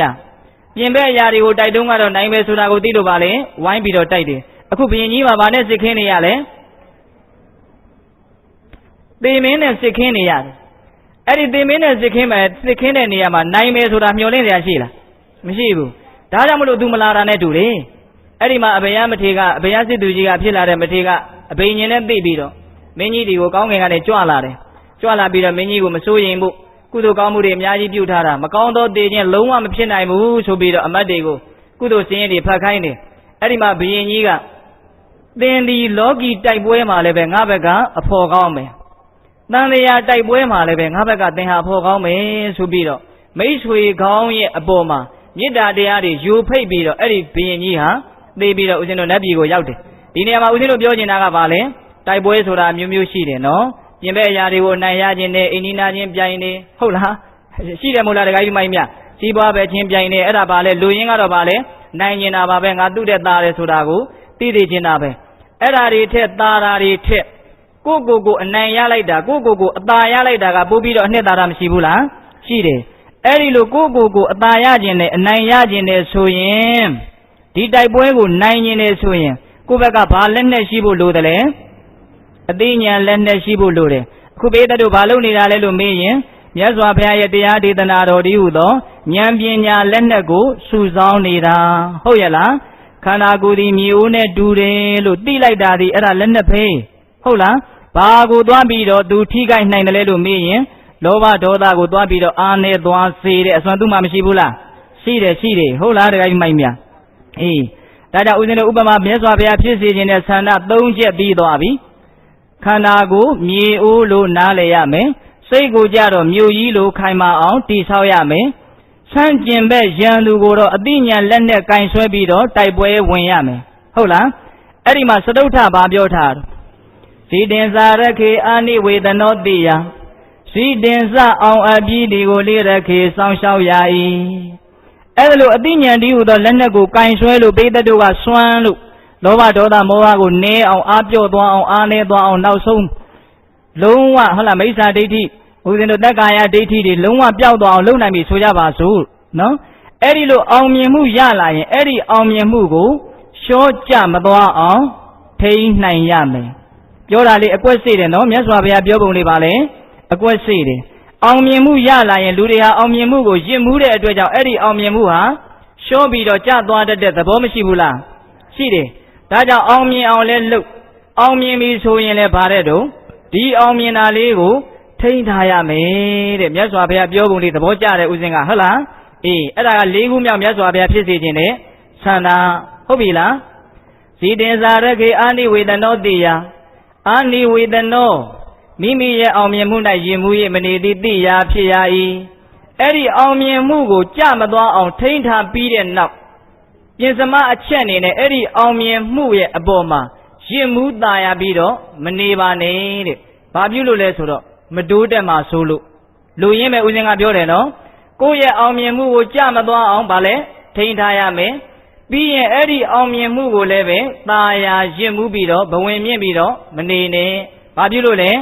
ရှေ့မတိုးတက်မှာဆိုလို့ဟုတ်လားဒါကြောင့်မြတ်စွာဘုရားကဒီမှာတရားကြောင့်ဖြစ်ပေါ်လာတဲ့ချမ်းသာဒုက္ခတရားကြောင့်ဖြစ်လာတဲ့စစ်မှန်တဲ့အောင်မြင်မှုကိုတောင်ပါလဲမသာယာရဘူးလို့ပြောတယ်မဆွဲလန်းရဘူးလို့ပြောတယ်နော်မတရားကြောင့်ဖြစ်လာတဲ့အရာတွေဆိုရင်တော့ပြောစရာမလိုဘူးဟုတ်လားဒီမှာကုသိုလ်ကောင်းမှုကိုတောင်မြတ်စွာဘုရားကဘယ်လိုပြောထားလဲမသာယာရဘူးမဆွဲလန်းရဘူးလို့ပြောထားတယ်ဒါကြောင့်ဦးဇင်းတို့အလဂတုပမာသုတ်တံမှာလေဖောင်နဲ့ဥပမာပေးပြီးတော့မြတ်စွာဘုရားဟောထားတာလေးရှိတယ်အဲ့ဒါလေးကိုပေးတတ်တို့ဏိကုံးကျုပ်အနေနဲ့ဘုရားပေးတဲ့ဥပမာတွေတဲကတစ်ခုထည့်လိုက်အောင်သိလားဘာနဲ့ဥပမာပေးထားလဲဖောင်နဲ့ဥပမာပေးထားတယ်ဖောင်ဆိုတဲ့အရာသည်မြစ်တို့အင်းတို့ကိုဟိုဘက်ကန်းကိုရောက်အောင်ကူးမြောက်သွားစေတဲ့အရာလူတိုင်းသိတယ်နော်အေးမြတ်စွာဘုရားကသူ့ရဲ့မဲ့ခင်၈ပါးတရားကိုဖောင်နဲ့ဥပမာပေးတယ်ဖောင်ကိုရှိပြီးတော့ဒီဘက်ကန်းတည်းဟူသောဒုက္ခကနေဟိုဘက်ကန်းတည်းဟူသောဒုက္ခနိဗ္ဗာန်ကိုရောက်အောင်သွားတာမဲ့ခင်၈ပါးဟာဖောင်အလုပ်ကိုလုပ်တယ်ဟုတ်လားအဲ့ဒီမှာလူတယောက်ကဒီဖောင်ကိုစီးသွားပြီးတော့တခါတည်းလှော်ခတ်ပြီးတော့ဟိုဘက်ကန်းရောက်ပြီဆိုတော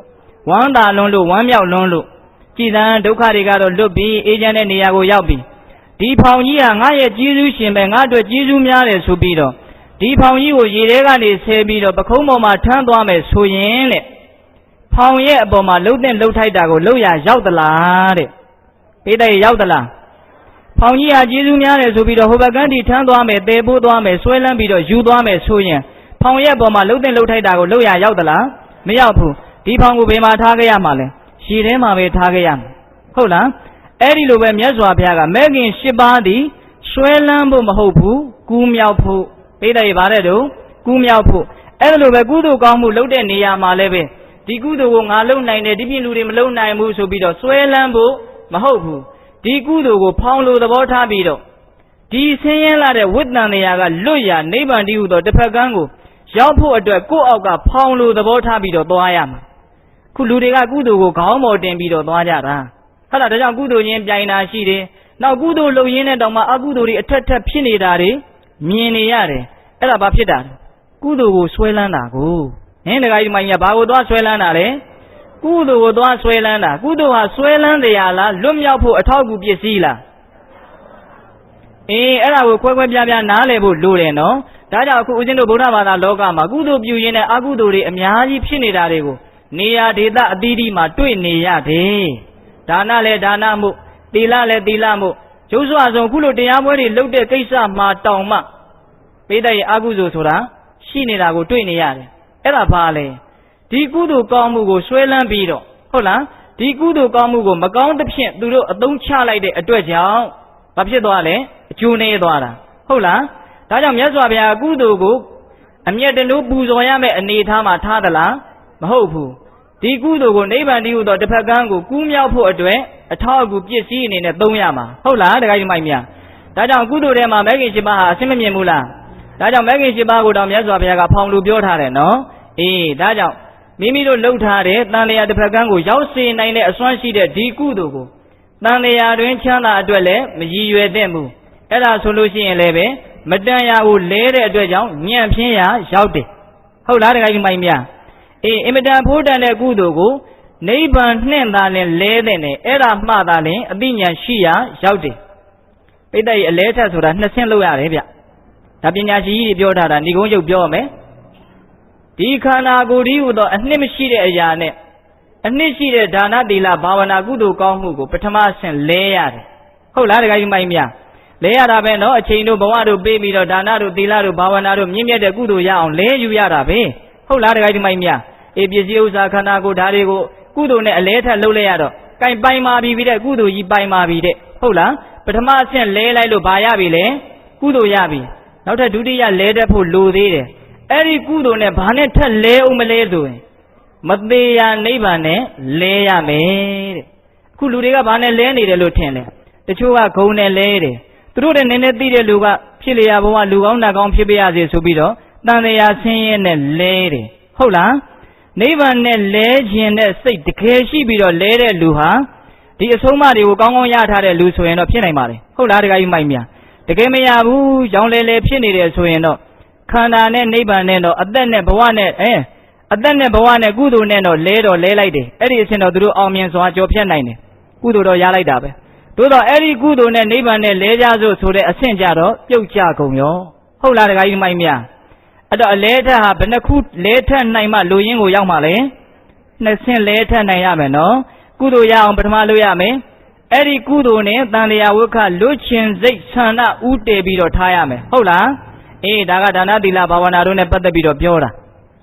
ဝိပဿနာတရားအားထုတ်ပြီးမဲခင်7ပါးကိုတကယ်အားထုတ်ပြီးဆိုလို့ရှိရင်တော့ဒါကတော့ဓာတိုက်နိဗ္ဗာန်ကိုသွားလိမ့်မယ်ဟုတ်လားတခါကြီးမိုက်မြဒါကြောင့်မိမိရဲ့အောင်မြင်မှုကိုထိမ့်သိမ်းထားရမယ်ပြင်စမအချက်ပါလဲအဲ့ဒီအောင်မြင်မှုကိုရင့်မှုပြီးတော့မနေရဘူးဆွဲလန်းဖို့မဟုတ်ဘူးလွတ်မြောက်ဖို့လို့မနာမလဲသင်ဘူးလားနားလဲရမယ်အဲ့တော့ဦးဇင်းတို့မြတ်စွာဘုရားဖြစ်စေခြင်းနဲ့ဆန္ဒဘယ်နှချက်ရှိသွားပြီလဲ5ချက်ရှိသွားပြီသူတစ်ပါးခန္ဓာမိမိခန္ဓာကိုဘာလို့သိထားရမှာလဲမြေအိုးနဲ့တူတယ်လို့သိထားရမယ်မိမိရဲ့စိတ်ကိုမြို့ကြီးတစ်ဖွဲခိုင်မာအောင်လုံခြုံအောင်တည်ဆောက်ပြီးတော့ယူရမယ်နှစ်ချက်ရှိပြီနော်ဆန်းကျင်ဘက်ရန်သူတွေကိုအသိဉာဏ်တည်းဟူသောလက်နက်ကိုကင်ဆွဲပြီးတော့စစ်ထိုးနိုင်ရမယ်အဲ့ဒီလိုစစ်ထိုးလို့အောင်မြင်မှုရရင်အဲ့ဒီအောင်မြင်မှုကိုရှော့ကြမသွားအောင်ထိမ့်သိမ်းနိုင်ရမယ်နံပါတ်5အနေနဲ့ကအဲ့ဒီအောင်မြင်မှုမှာตาယာရင်မှုပြီးတော့မနေပါနဲ့အဲ့ဒါဆိုရင်ပိဋကပေါင်းသူတော်ကောင်းတို့သည်မဲ့ဉဏ်ဖူဉဏ်ဖြင့်နိဗ္ဗာန်ကိုမြန်မြန်ဆန်ဆန်အာယုံပြုနိုင်သည့်အထိမြင့်မြတ်တဲ့စင်ကြယ်တဲ့သူတော်ကောင်းကြီးတွေဖြစ်ကြပါလိမ့်မယ်လို့ဦးဇင်းတို့ပြောရင်းနဲ့ဖျားပေးသောဥပမာများတဲ့ဟုတ်ပြီလားဒီတရားကိုနာရတော့မေတ္တာသုတ်တံအဟောခံရတဲ့ယဟန်တော်တွေဟာယဟန်တာဖြစ်ကြတယ်လို့အဲ့ဒါလိုပြောပြီးတော့ဦးဇင်းတို့ဒီတရားဒေသနာကိုဦးဇင်းတို့အဆုံးသတ်ပါတယ်ဟုတ်လားဒါကြောင့်ပိဋကပေါင်းသူတော်ကောင်းတို့သည်မိမိခန္ဓာသူတစ်ပါးခန္ဓာကိုအိုးနဲ့တူတယ်လို့ဆွဲနှစ်နားလေသိရှိနိုင်ကြပါစေမိမိရဲ့စိတ်ကိုခိုင်မာတဲ့မြို့ကြီးတစ်ဖွဲတည်ဆောက်နိုင်ကြပါစေဟုတ်ပြီလားပညာတည်းဟူသောအသိဉာဏ်လက်နက်ကိုကင်ဆွဲပြီးတော့ဆန့်ကျင်ဘက်အလိုဆန္ဒမကျေနပ်မှုတည်းဟူသောရန်သူတွေကိုစစ်ထိုးနိုင်ကြပါစေအောင်မြင်မှုကိုလည်းပဲကြာရှုံးမသွားအောင်ထိမ့်သိမ်းနိုင်ကြပါစေအဲ့ဒီအောင်မြင်မှုမှာရင်မှုမနေဘဲနဲ့တစ်ဆင့်နဲ့တစ်ဆင့်တိုးတက်အောင်ကြိုးစားနိုင်ကြတဲ့ပုဂ္ဂိုလ်တွေဖြစ်နိုင်ကြပါစေလို့ဆန္ဒပြုရင်းနဲ့မေတ္တာပို့ပြီးတော့ဦးဇင်းတို့ရဲ့တရားပွဲကိုဆုံးသတ်ရအောင်ဘဝတုသဗ္ဗမင်္ဂလာရခန္တုသဗ္ဗဒေဝတာသဗ္ဗဗုဒ္ဓ ानु ဘာဝေနတရာဒုက္ခိဘဝန္တုတိဘဝတုသဗ္ဗမင်္ဂလာရခန္တုသဗ္ဗဒေဝတာသဗ္ဗဓမ္မာနုဘာဝေနတရာဒုက္ခိဘဝန္တုတိဘဝတုသဗ္ဗမင်္ဂလာရခန္တုသဗ္ဗဒေဝတာသဗ္ဗသံဃာနုဘာဝေနတရာဒုက္ခိဘဝန္တုတိတေတုံမာကံတရားနာပိသပေါင်းတင်သူတော်ကောင်းတို့သာတာအလုံးသောတတ္တဝါအနန္တတို့အားသဗ္ဗမင်္ဂလာလောကီလောကုတ္တရာကောင်းဆိုသမျှမင်္ဂလာဝါဝါသည်ဘဝတုကောင်းစွာမသွေဖြစ်တော်မူကြပါစေတည်းတေတုမာကသင်တရားနာပိသပေါင်းသူတော်ကောင်းတို့သာတာအလုံးသောတတ္တဝါအနန္တတို့အားသဗ္ဗဒေဝတာမိမိတို့ခန္ဓာကိုယ်မှာစောင့်ကြနေကြကုန်သောနတ် မိမိတို့အိမ်မှာစောင့်ကြနေကြကုန်သောမိမိတို့သာသနာမိမိတို့ကမှာစောင့်ကြနေကြကုန်သောမျက်နှာကောင်းတာပေါင်းတို့ကလည်းပဲရက္ခတုကောင်းစွာမသွေဆောင်လျှောက်တော်မူနိုင်ကြပါစေတည်း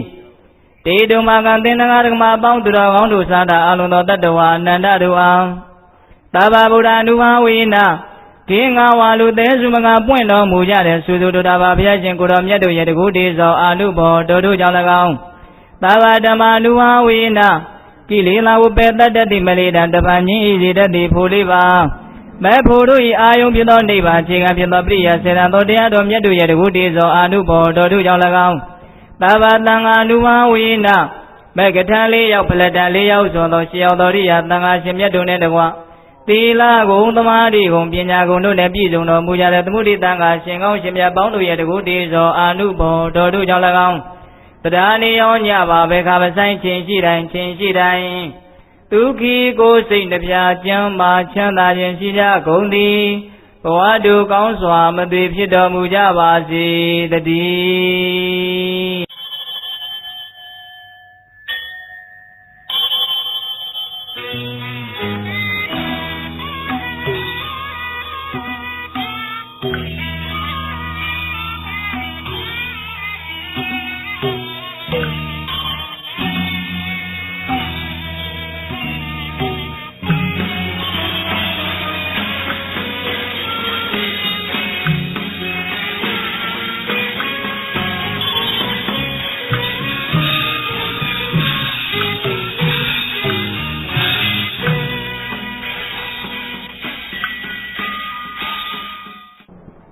အားလုံးလိုက်ပြီးတော့ဆိုကြရအောင်နော်မိမိတို့ပြုထားတဲ့ကုသိုလ်ကောင်းမှုဒီတွေကိုအာယုံပြုပြီးတော့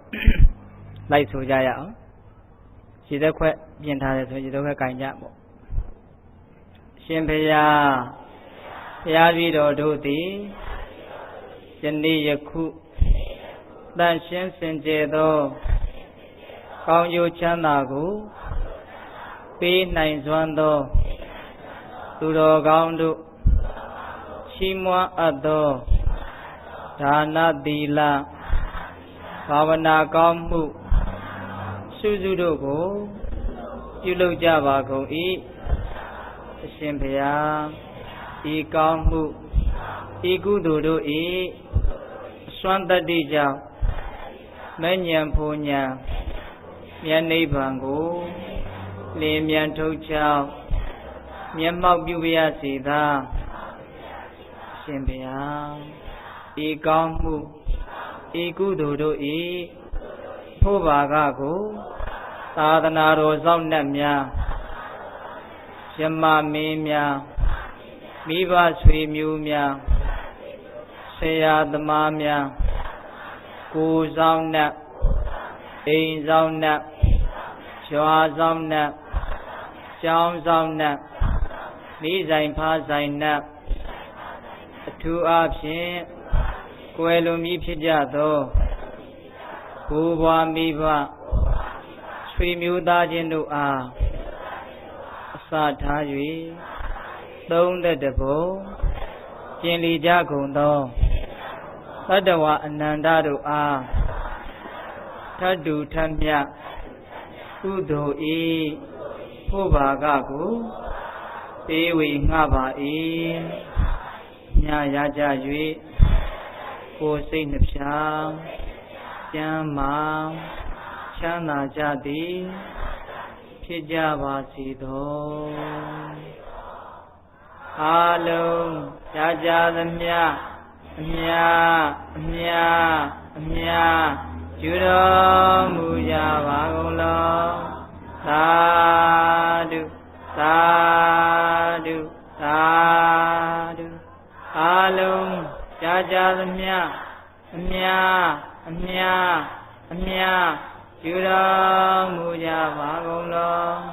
သာဓုသာဓုသာဓုအားလုံးကြသမျှအမြယူတော်မူကြပါကုန်လောသာဓုသာဓုသာဓုအားလုံးကိုယ်စိတ်နှပြချမ်းမှချမ်းသာကြပါစေ